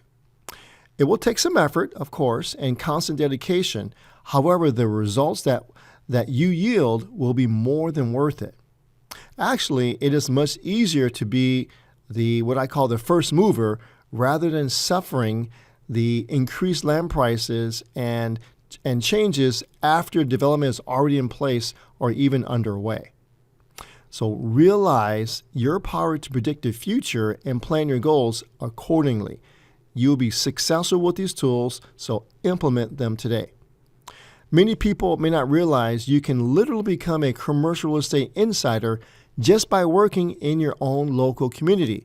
There is a wealth of opportunity for those who are motivated and wanting to make a difference, not only in their own lives, but in the lives of people in the community as well. You do not have to travel across the U.S. or around the world to find money-making properties that will financially take care of you for the rest of your life. It simply takes two things in order to become a real estate insider. Number one, knowledge of your community's real estate opportunities, and secondly, a steady increase in your own education. Now, let's discuss what makes a commercial real estate insider. What is that?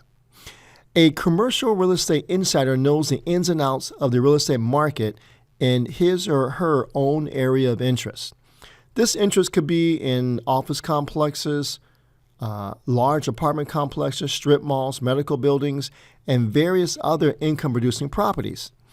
The commercial real estate insider recognizes trends, the value of the property, changes in values before they happen, all zoning laws and regulations and infrastructural changes that can drastically affect the values of lands on or around the new development. The commercial real estate insider also knows the city decision makers. He or she knows with whom to speak with in order to get information, advice, notice regarding changes in the zoning laws or regulations, and to stay ahead of the real estate market.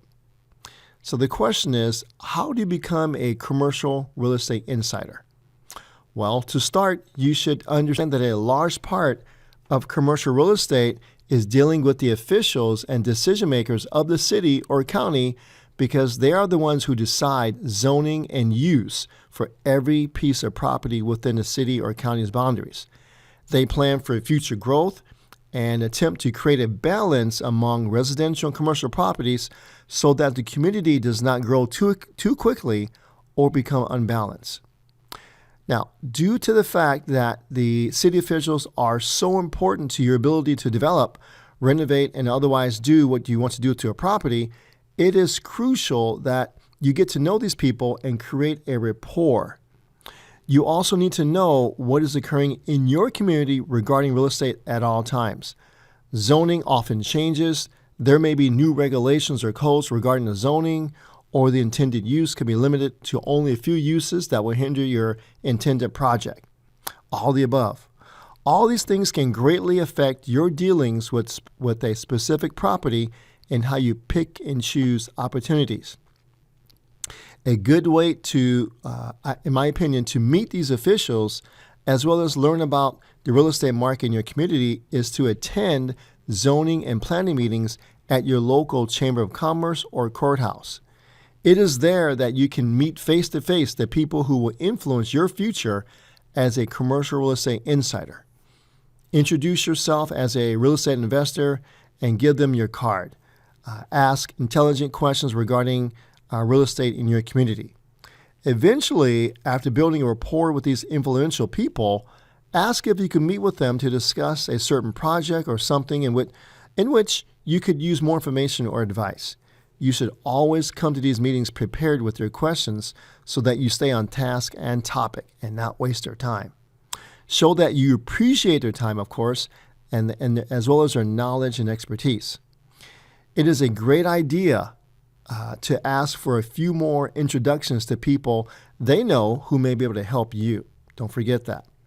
Always send a thank you note. That's big. I'm big on thank you notes. So always send a thank you note and briefly that briefly reviews your discussion, what advice you use, and how it will or how it has helped you. Okay, so people love to be recognized, and when they show appreciation for their advice, they are more likely to help you in the future or share information of which others may not be privy. And you will begin to make excellent contacts and learn key elements regarding your specific market, guaranteed. This is how you become a commercial real estate insider. Also, beyond meeting the people who make the big decisions regarding the use of the property in your community, you must know the laws and regulations regarding the various types of zoning. Zoning labels may differ from city to city, as do building criteria, the size of lots, building and fire codes, and limitations. All the above. You must study these rules and regulations so that you know that you can or cannot do what you can or cannot do to a property. As these rules and regulations often change, it is important that you listen and take solid notes at all zoning and planning meetings and other important real estate related meetings you might attend. Your goal is to know your market inside and out so that you can make decisions based upon the changes in the market before anyone even knows they are coming. You do this by recognizing certain points, such as an increase in vacancies of commercial property, or an increase in median home prices, or how the new mall planned to be developed in 1 year is going to greatly affect the land values around it. All right. So in addition to understanding your own market, you should be reading the newspaper. You really should. Trade journals, commercial real estate articles, many of them are online, commercial real estate books, attend seminars, speaking with others in the area. Commercial real estate is such a relationship-based business. It really is. So basically, you want to increase your knowledge all around.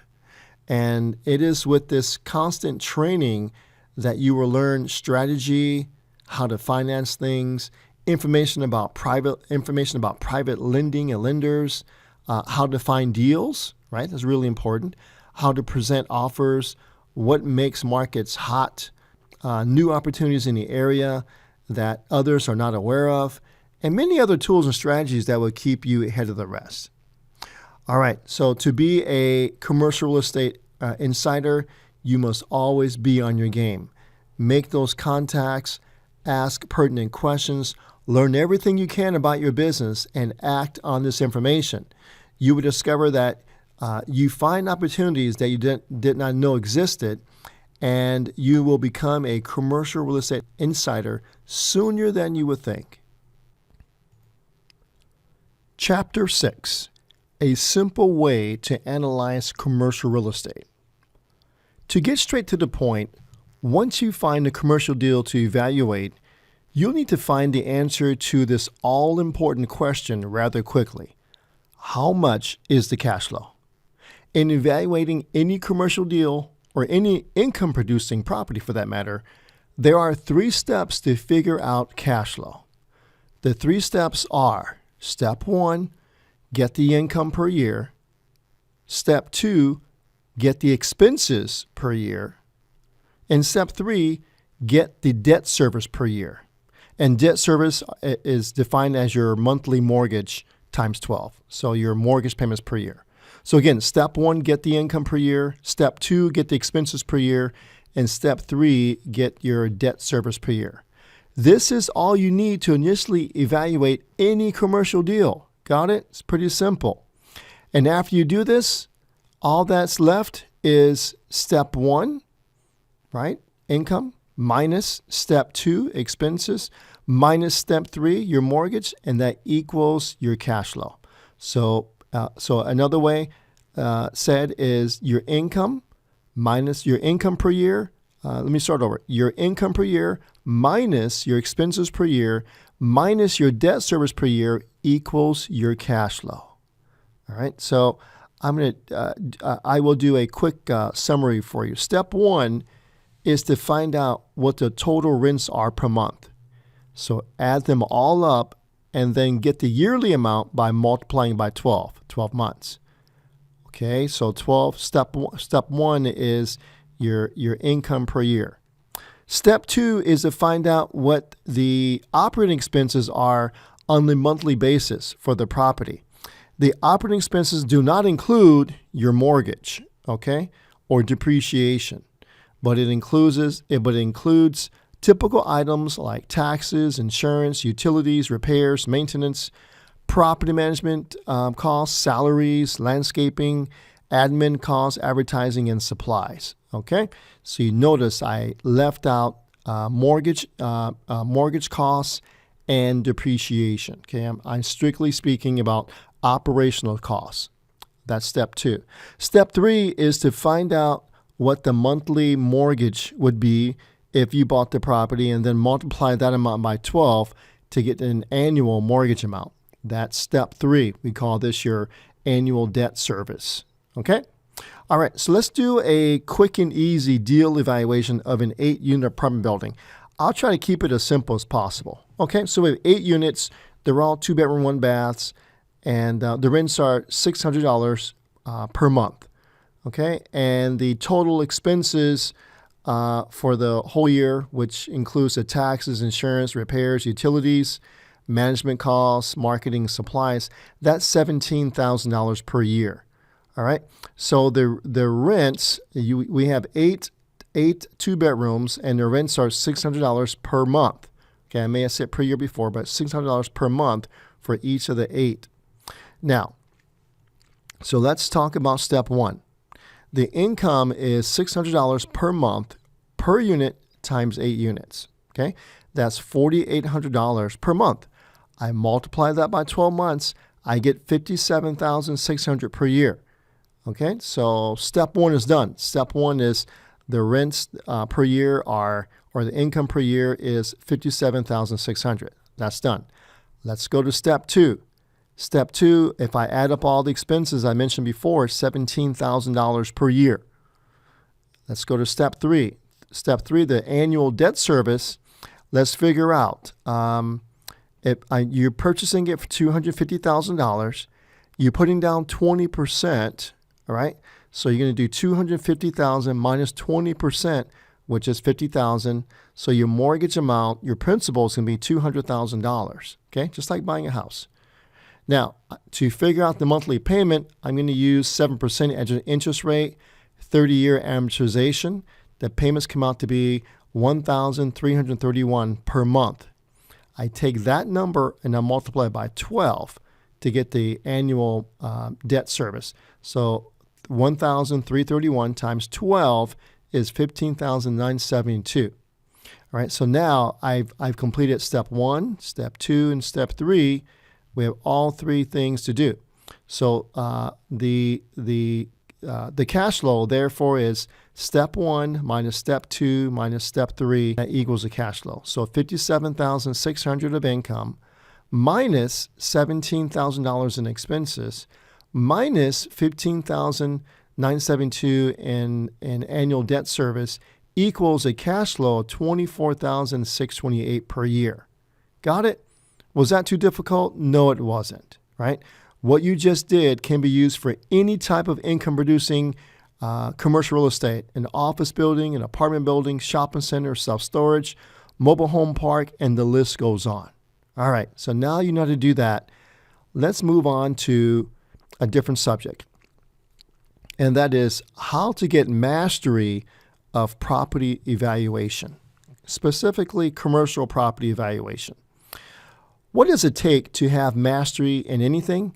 First of all, mastery is earned, not born with. Masters deliberately practice their field and concentrate their efforts on improving their skills. And if you'd like to have mastery in evaluating commercial deals, you'll need to do three specific things. Number one, no one understands fundamental investment terminology, which is in this book. Number two, put it to use on a regular basis. We'll do an example in this book that we just did one. And three, practice, practice, practice, and practice again. Want to build? Do you want to build instant rapport and credibility with brokers and sellers and property owners? Then start using some of the terms you're going to learn here in your conversations with agents, with brokers, and owners. When I was new to investing, I noticed that when I use such words as operating expenses, expenses per unit, cap rate, and debt service, they paid more attention to me. It seemed that using those words brought me inside their world. They no longer saw me as a newbie or as a single-family home person wasting their time. It gave me instant credibility even though I hadn't even purchased one property yet. So I want you to try it, and you'll see what a difference it makes. All right. So the following are 10 most basic and key commercial real estate investment terms that are a must to become familiar with. These 10 are the bare minimum, I say, you must know to become successful. Let's go through them. The first one is gross income. Gross income is defined as rents, laundry, vending machine income, whatever it takes whatever income the property is producing. You have to know what the income is. Vacancy. A unit that is left unoccupied and is not producing income is a vacancy. All right, so know the word vacancy. Next is vacancy rate. Vacancy rate is a percentage. It's the number of vacancies divided by the number of units is how you get the vacancy rate. The next word is effective gross income. Effective gross income basically is your gross income minus your vacancy. Okay? That's your effective gross income. Next, operating expenses. As I mentioned in the previous example, Annual operating expenses of a property typically include taxes, insurance, utilities, management fees, landscaping, maintenance and repairs, and advertising. Again, this does not include mortgage payments or finance interest or any depreciation. Okay, only operational expenses. Next, net operating income, also known as NOI. Very, very important number. So if anything you remember the NOI, net operating income, which is basically your effective gross income minus your expenses. All right, so this is your net income, your net operating income. Remember that term. Next is debt service. Debt service, again, is your monthly mortgage payment multiplied by 12 months. So you get an annual debt service. Okay. Next is cash flow. Cash flow is your net operating income minus your debt service. So your net minus your annual mortgage payments is your cash flow, right? And then if you take the annual cash flow and divide it by 12 months, you end up with the monthly cash flow, if you want to do that. Next is cash on cash return. It's a percentage. Cash on cash return is another word for it is return on investment. It's a percentage. And that is defined as your annual cash flow. Remember, annual cash flow divided by your down payment. That equals, you do that math, and it equals your cash on cash return. Next one, and the last one, equally as important as the NOI, is the capitalization rate. That's also a percentage. And that's defined as your net operating income divided by the sales price. This is also known as the cap rate, so get used to hearing that. So it is a measure of profitability of an investment.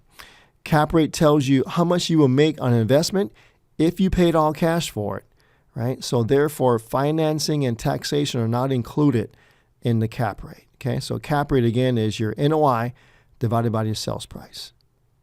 All right. So the next thing to do is to understand how these terms are used in everyday deals that you're going to see now and in the future. We do that by using all of them in examples or in practice deals. There's no need to memorize the terms at this point. No need for that. But what you'll discover is that these 10 terms will start to sink in your head as you go through more and more practice deals and examples. Guaranteed. Chapter 7. 4 Guiding Principles of Commercial Investing. Establishing your 4 guiding principles of investment. What types of commercial properties should I consider making offers on and buying? That's a very good question. And on what basis do I make my buying decisions? What is a good cash flow? What is an acceptable return on investment? What's a decent cap rate? How and when do I use gross rent multiplier? These are all good questions that you or anyone contemplating investing in real estate should be asking. First of all, you'll need a working knowledge of the following: cash flow, cash on cash return, cap rate, and gross rent multiplier. You'll need to know the definition and know how to calculate them. Secondly, you'll need to know how cash flow, cash on cash return, cap rate, and gross rent multiplier affect your investment. We'll learn this in a second. I'm assuming that by now you can define and calculate cash flow, cash on cash return, cap rate, and gross rent multiplier. So what is to learn is how each of these investment terms affects your investments and decision making. The following investment terms are now your guiding principles of investment terms. They are: number 1, cash flow; number 2, cash on cash return; number 3, cap rate; and number 4, gross rent multiplier. Let's discuss cash flow first, your first guiding principle. Cash flow. Positive cash flow will be the main goal, and it will be one of our primary objectives. Positive cash flow creates and maintains your investment's momentum. What puts you in a good mood? Positive cash flow or negative cash flow? When purchasing commercial property, a bank's basis for lending is the building's cash flow abilities and property condition. A building with poor cash flow will almost appraise much lower than its comparables or its competition for the area. So your first guiding principle is positive cash flow.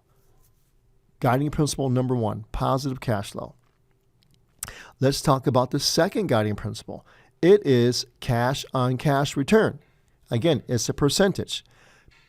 This is the velocity of your money. In other words, cash on cash return defines how long does it take for your money, your down payment, to come back to you.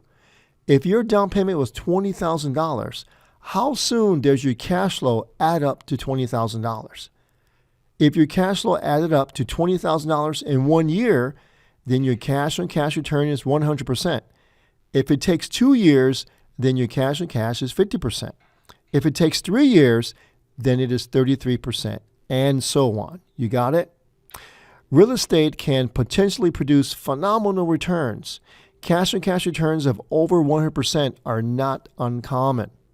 Now, if you were to go to your local bank and deposit that same $20,000 into their most aggressive CD or certificate of deposit for 1 to 3 years, what type of cash on cash return would you expect? Probably less than 1%.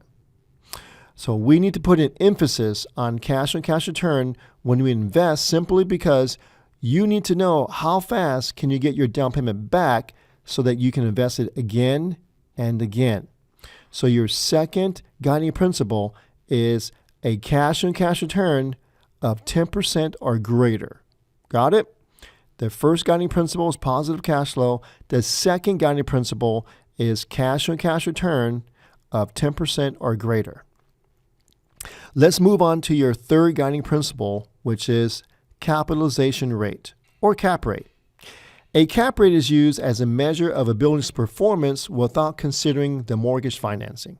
If you paid all cash for the investment, how much money does it make? What's the return? That's what a cap rate is. Cap rate is a standard that's used industry-wide.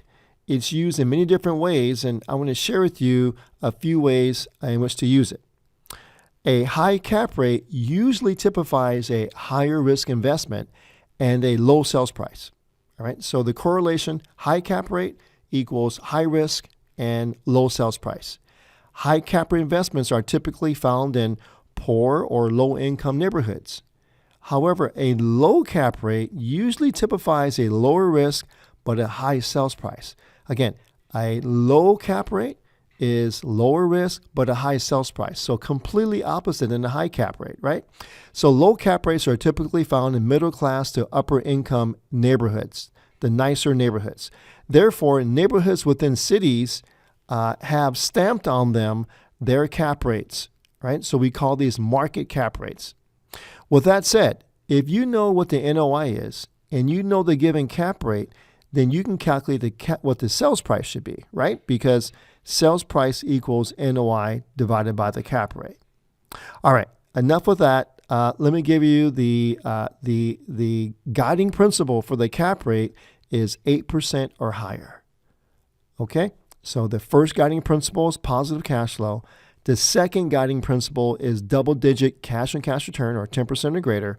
And the third guiding principle is a cap rate of 8% or higher. Let's move on to the fourth guiding principle, which is the gross rent multiplier. You will not see the gross multiplier used much these days, but I think it's useful to know. So let's go over it. Gross rent multipliers are used as a measure to compare income properties in one area or a neighborhood. Let's say there are 3 rented apartment complexes in a neighborhood. One of them goes up for sale. If you know the gross rent multiplier for the neighborhood, then you can gauge if it is comparable to the other 2 properties, right? So if the gross rent multiplier of one of the complexes being sold is higher than the other 2, then you may be paying too much. If the gross rent multiplier of the complex being sold is lower than the other 2, then you may be getting a property under market price. Gross rent multiplier is also a good indicator of the investment's ability or potential to cash flow. As the gross rent multiplier lowers, your cash flow increases in most cases. And the opposite is true. As the gross rent multiplier increases, your cash flow typically decreases. Therefore, let me give you the fourth guiding principle is you want a gross rent multiplier of 9 or lower, right? 9 or lower. The definition of gross rent multiplier is your purchase price divided by your annual income. And if that number is 9 or lower, your guiding principle is met. You can proceed. Got it? All right, so that's your fourth guiding principle. Now, here's an important note. When you are looking at income properties and analyzing them, it is absolutely necessary to have your 4 guiding principles of investment. So as I listed them above, we have established your starting guiding principles. Without them, you will just wander aimlessly in this real estate investment game. And if you have no goals, you have a very weak game. Got it? So your established guiding principles of investment are your standards. If an income property does not match up to your guiding principles, then the property must be passed on. Go on to the next property in search of the one that matches. The one exception you'll make occurs when you are analyzing a value add opportunity. And then the guiding principles may pertain to how it performs after the repairs, okay, after the value has been added. All right, so in summary, here are your 4 guiding principles of investment. The first guiding principle is positive cash flow.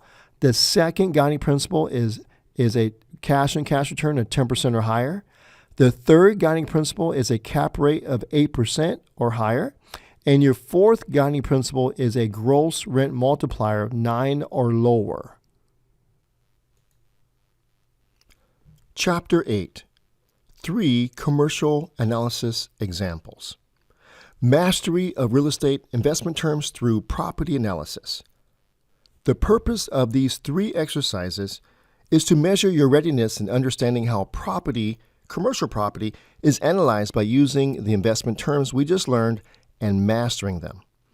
As each property is analyzed, each investment term will take on a more definite meaning.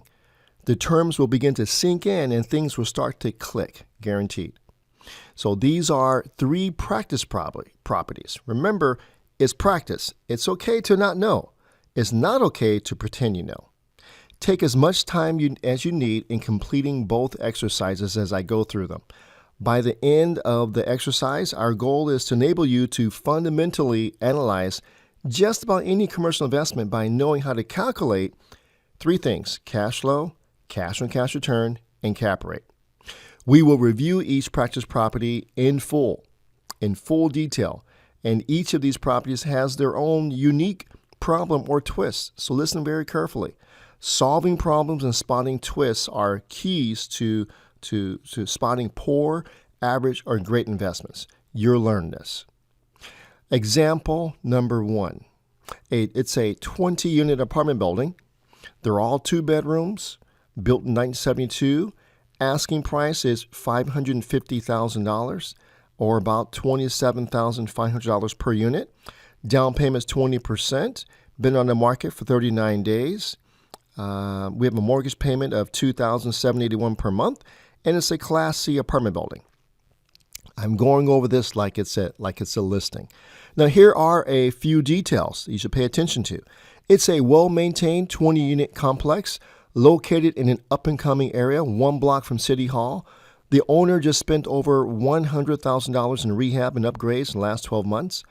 All new furnaces and air conditioning. Owner is retiring to Florida with his family. Professional property management in place and managed very well. The apartment manager who lives there gets free rent for services. Good rental history. Covered parking. Tenants pay electric and heat. Owner pays for water and garbage. Storage galore. Solid investment. So key details. Now let's go over the income. So they're all 2 bedrooms. All the rents are $525 per month, and you have 20 of them. So you do the math. So 20 times $525 per month equals $126,000 per year. I'm going to take out a 10% vacancy factor, and I have an effective gross income of $113,400. I have a slew of expenses, operating expenses, which total up to be $57,000, and that's about 50% of the effective gross income. So I have an NOI of $56,230. Remember, the NOI is the effective gross rental income of $113,000 minus the expenses of $57,000 gives me $56,230. I have an annual debt service of $33,372. Then I have a cash flow of $22,858 or $1,900 a month. Cash on cash return 21%, and the cap rate is 10%. Right? So here's how to look at this deal. Here's what I see right away. It appears to be well maintained and a stabilized investment on paper. Wouldn't you agree? There's also been lots of upgrades, so repair costs should be in check. It cash flows well conservatively, and it's a solid Class C property. So that's kind of what I see right away. Now, here's what to pay attention to. Now, as I go over these things, I want you to just listen very careful, because you're going to apply everything that I think about to all of the deals that you look at moving forward. And we use these three examples to kind of open your eyes up to what to look at. So here's what to pay attention to on this deal. So 5 units or more is considered commercial, right? And it requires at least 20% to 25% down payment. Number two, the expenses are 50% of effective gross income. That's rather high for a 20-unit apartment building. It should be in the 35 to 40% range. Number three, pay attention to the price per unit, which is the sales price divided by number of units. Pay attention to that figure. It's an important indicator that all apartment experts use to gauge how much they are paying in terms of value for that neighborhood. So us apartment experts talk price per unit rather than overall sales price. It will help you determine if you are paying too high of a price or if you are buying under the market. Next is, who pays for what utilities? On this property, having the tenants pay for their own electric and heat usage while the owner paying for water and garbage is ideal and typical. So beware of properties that have master metered utilities. For example, 1 meter for all the electric on the property and 1 meter for all the gas on the property, right? That means there's only 1 meter for the entire building, and the landlord pays for the whole bill. That's not good. It's not ideal. Next is, don't miss out that the live-in apartment manager gets free rent. Do you remember that? So did you run your analysis on 20 units or 19 units rented? And secondly, do you plan on keeping him or just using a property management company and renting his unit out? So you have those choices as a new owner. Last but not least, there's plenty of storage on the premises. Could this be a possible means of additional income? I don't know, but it's worth exploring. All right, so that is example number one. Let's move to example number two, which is a shopping center. It's called Delaney Plaza. It's a 30,000 square foot shopping center, strip mall. The asking price is $3.1 million or $86 per square foot. Again, we're going to put down 20%, and we have a mortgage payment of $15,675, and it's a Class B property. Here are a few important details. 36,000 square foot retail center. It's a 3-acre lot, so it's pretty big. Anchored by a major chain sporting goods store. It's at the center of town, right in the path of progress. The retail center is composed of 8 stores of various types, ranging from a coffee shop to a regional bank. All leases are triple net, with the owner charging the tenants for common area maintenance, or we call that CAM, okay, common area maintenance. So the CAM expense for the owner is $3,000 per month and includes landscaping, parking lot, hallways, and restrooms. And he gets to bill that back to the tenant. All right, so again, we have 36,000 square feet of commercial space. We have 8 tenants, and the yearly rent, if I add up everything, is $287,000, right? So that's the yearly rent. Here's a note on the expenses. For the expense breakdown, because they are all triple net leases, the tenants pay all of the property operating expenses. Remember that? Triple net lease? So the landlord takes care of all common area maintenance expenses, but bills all the expenses back to the tenants, divided among them. Therefore, operating expenses are zero for the landlord. That's the beauty of the triple net lease. Now, what is the NOI? Well, because there are no expenses, the income is the NOI. If you recall, the income was $287,000, so my NOI is $287,000 per year. I have a debt service of $188,000. Therefore, I have a cash flow of $98,000 a year, or $82.42 per month. I have a 16% cash on cash return and a cap rate of 9.3. Here's a few questions. Does this deal meet the guiding principles? Yes, it does. Next question, is this a deal you'd be interested in pursuing? If so, what qualities do you like? Well, there's quite a few, right? Quite a few. Third question is, what would you offer? Would you offer the full price, or how much lower would you go? So these are all things you have to think about when you look at deals like this, all right? Now, here's how I will look at this example. A few points of discussion here. Number one, this seems to be a pretty solid deal. Wouldn't you agree? Number two, I would research the leases and make sure all of them don't expire soon, or any of them expire soon. If they do, I'd attempt to renegotiate a lease extension to ensure my income for at least 5 years. Next point of discussion is, I look at ways to profit from the acreage. Remember, this is a 3-acre parcel of land, and a lot of it is not being utilized. Perhaps I can add a concrete pad site and rent it out to someone. So I would look at those options. Next point of discussion is, the mix of tenants is excellent, right? So there's quite a few different people there, so I feel pretty good there. And my other point of discussion is, there was a comment above that mentioned we are right in the path of progress. Well, that could concern me. Does this mean that the neighborhood could get worse if revitalization does not continue? Because remember, in retail, there's a saying, you can fix a property, but you can't fix a location. Therefore, in retail, location is of the utmost importance. Now, I want to talk about leases for a second. I want to talk about the types of leases and the actual lease agreement, because leases are the retailer's number one priority as an investor. Now, let me start here. I once had a large mall owner share with me the following. He said, when you buy a shopping center, what you buy and invest in are the leases, and the building comes for free, unquote. Of course, that's not exactly true, right? But what that statement does is to illustrate how important leases are to the value of the investment. A lease is a written legal agreement between the landlord and the tenant that establishes how much a tenant will pay in rent, how long the tenant is legally committed to stay, and any additional payments by the tenant made by the tenant for taxes, insurance, or maintenance. Also rent increases, renewals and options, and rights and privileges and responsibilities of the tenant and landlord.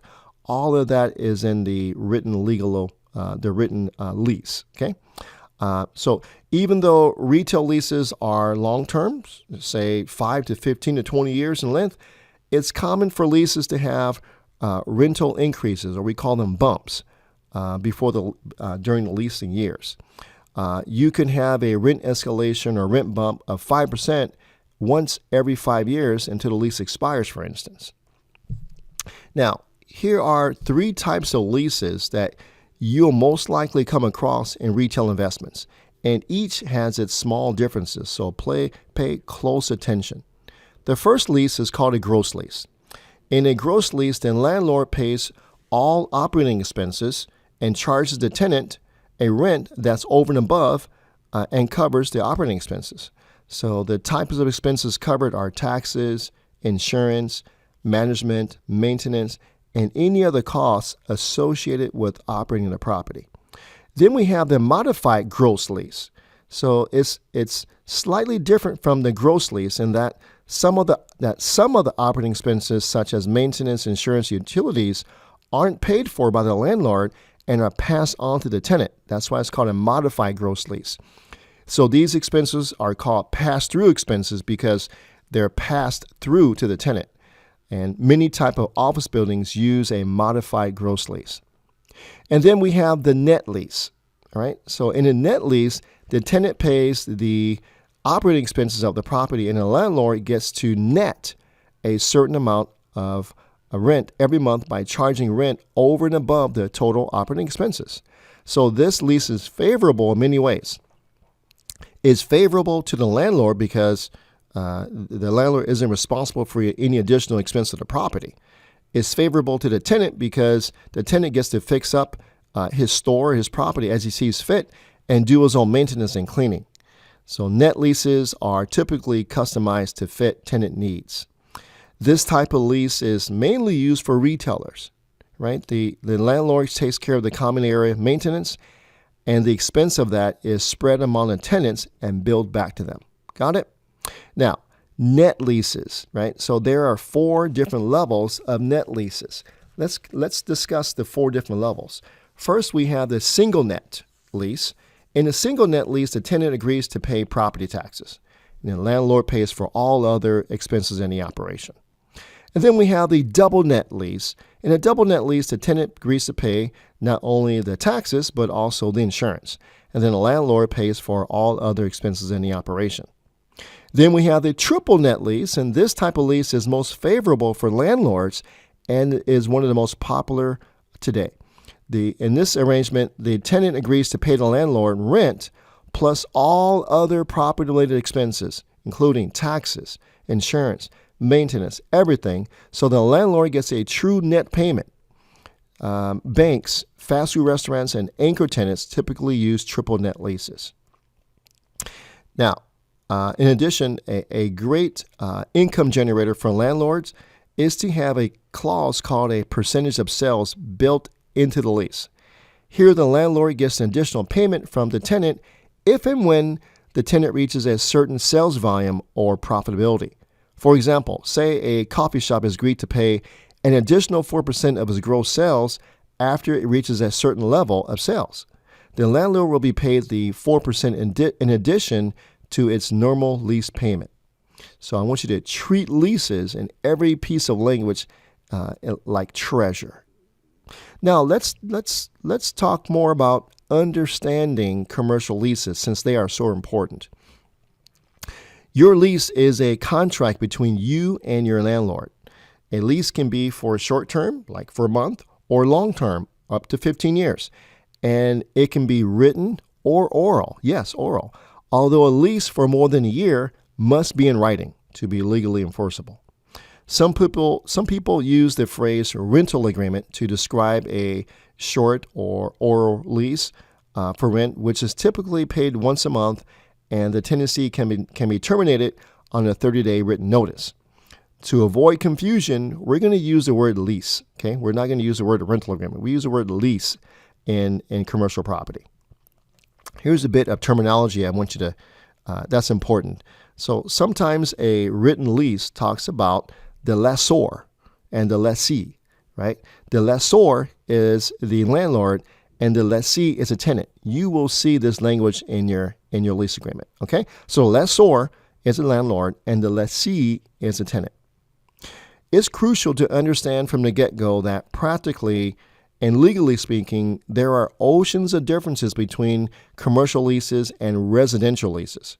Commercial leases are not subject to most consumer protection laws that govern residential leases. For example, there are no caps, right, on deposits or rules protecting a tenant's privacy, right? You would have that in your residential lease, but not in a commercial lease. Also, since a business will often need to modify the existing space, you're going to add cubicles, you may raise a ceiling or rewire something. The terms of the commercial lease are usually subject to at least some negotiations. Now, I'm going to give you the following checklist that includes many items that are often addressed in a typical commercial lease. right? So get used to hearing about this. The checklist includes the rent, right? So that includes the allowable increases and how we compute the rent. Next is the security deposit and the conditions for the return of it. The length of the lease, we call that the lease term. Next is whether the rent you pay covers utilities, taxes, and maintenance, insurance. Remember, this is called a gross lease, right? Or whether you'll be charged for them separately. Remember, this is called a net lease. If the tenant must cover these additional items, it's called a triple net lease. Remember that. Next is whether there's an option to renew the lease. And next, if and how the lease may be terminated, including notice requirements. Next thing is, and the list continues, right? What space is being rented, including common areas such as hallways, restrooms, and elevators. All that must be in the written lease. Next is specifications for signs, including where they may be placed. Next is whether there will be improvements, modifications, or fixtures. We call this build-outs added to the space, and who will pay for them, and who will own them after the lease ends. Next is who will maintain the premises. Next is whether the lease may be assigned or sublet to another property. We'll talk about this in a few seconds. Next is whether disputes must be mediated or arbitrated as an alternative to court. So you can see a lease is a very legal document. All right. Many leases will incorporate a use clause to define the activity the tenant can engage in on the premises.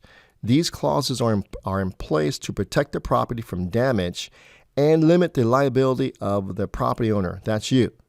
So if possible, ask for a broad uses clause just in case the business expands into other activities. Next is an exclusivity clause is an important clause for retail businesses renting space in a commercial complex. An exclusivity clause will prevent a landlord from renting space to a competitor. Next is ask the landlord for the right to assign the lease or sublet the space to another tenant. This is an important term because the tenant is still responsible for paying the rent if the business fails or relocates. But with an assignment or sublet clause in place, the business can find someone else to cover the rent. Next is, and last but not least, compliance with the Americans with Disabilities Act. So it's called the ADA compliance.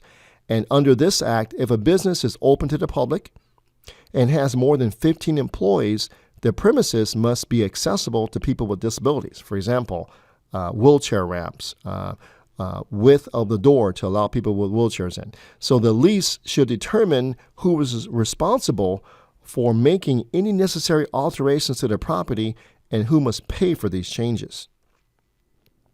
All right. So enough on leases. Would you agree? All right, so they are really important. Let's move on to the third example. The third example is a distressed commercial property. It's an 80-unit apartment building that's distressed. All right, so we have out of these 80 units, we have 31 bedrooms, we have 34 two-bedrooms, and 16 three-bedrooms. So a good mix.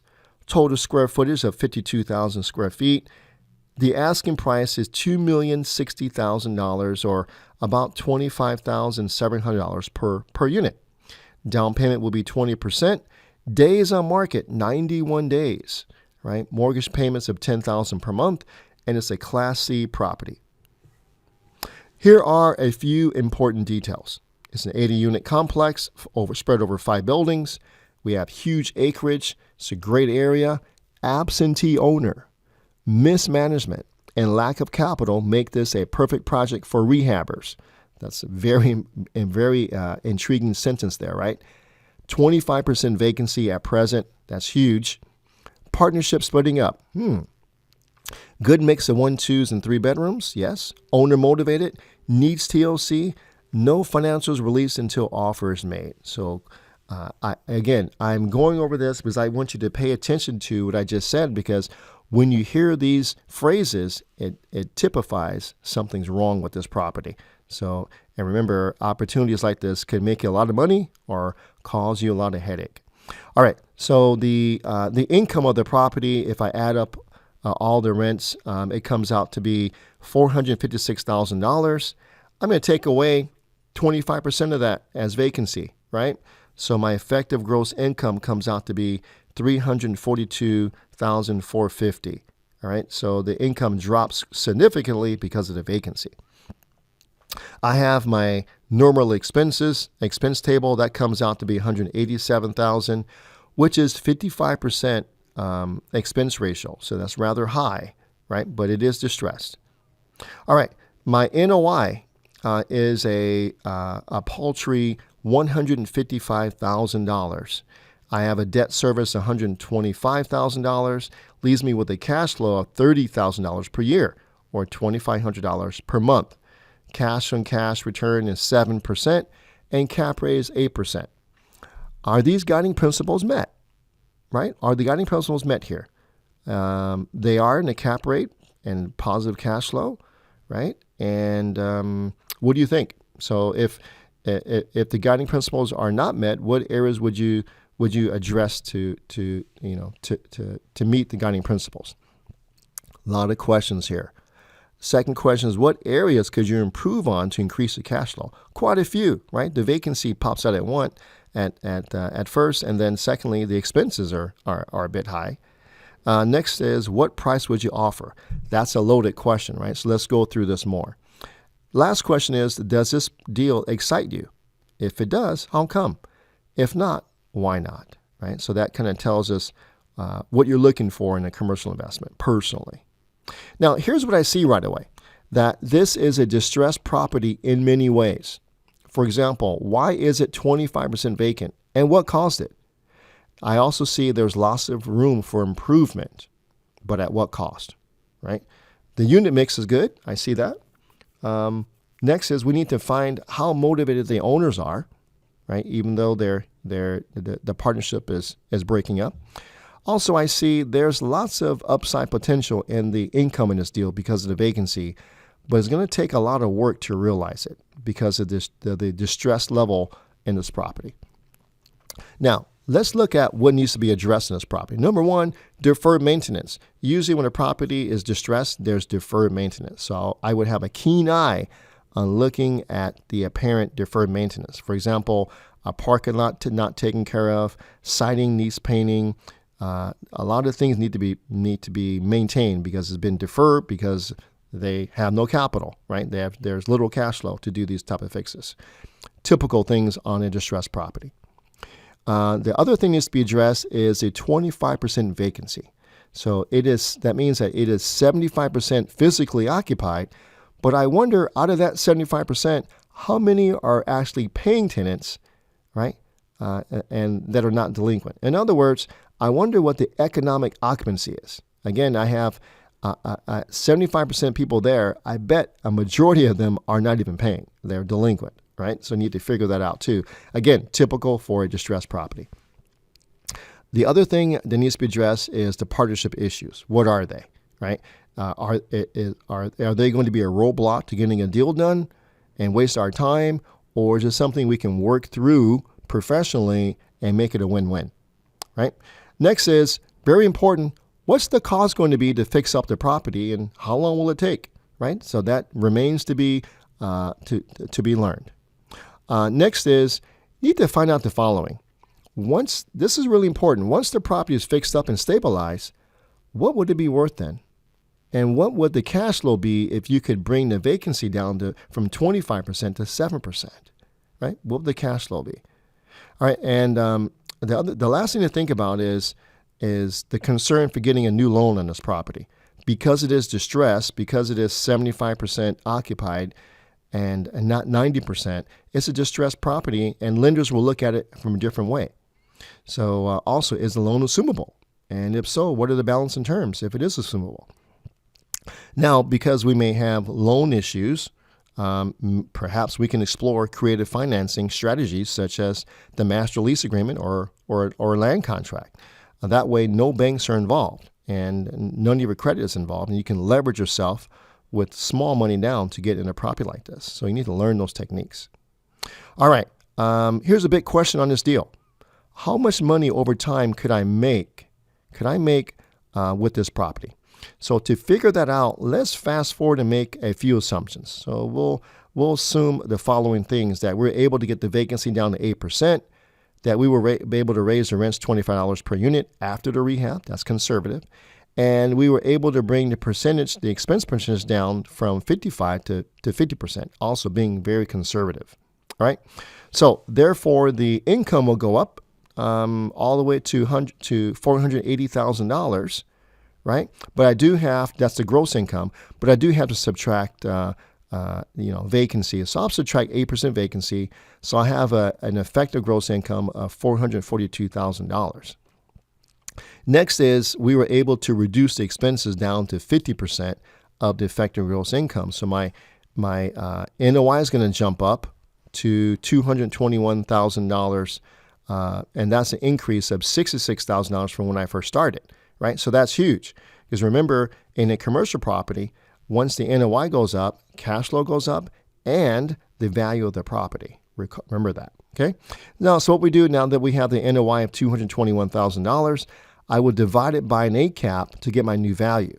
So my new value is I do $221,000 divided by an 8 cap, I get $2.763 million. So if you pay the asking price, the original asking price is $2,060,000, and now it's worth 2.7, you made $700,000 in profits. Now that's conservative, right? So that's not too bad for fixing up a few apartments over time. So this shows the power of the NOI. So the NOI is key to commercial. All right. So in addition to getting a higher value and enforcing the appreciation, the cash flow now is $96,000 per year. So that's a $66,000 increase per year in the cash flow from when we first started. So if this deal is the type of deal you like, this deal is a keeper. A parting word from the author, me.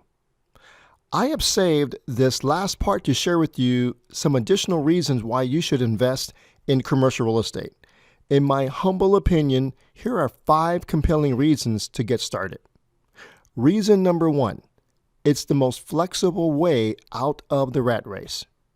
Investing in commercial real estate is the greatest method to build cash flow, to supplement your income, and to build true wealth over time.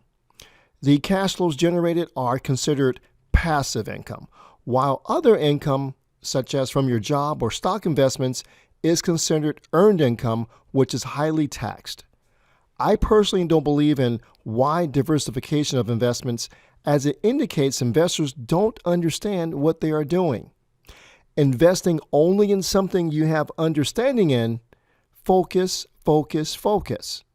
You can actually diversify your real estate investing by investing in different types of apartment properties, such as small apartments, large communities, A-class apartments, C-class, B-class, TICs, and the list go on. Here's reason number 2. It's not about you. It really isn't about you. It's about your loved ones, your kids, your spouse, and your family members. It's about charities, ministries, and organizations you have always wanted to help, but you didn't have enough resources to do what you really wanted to do.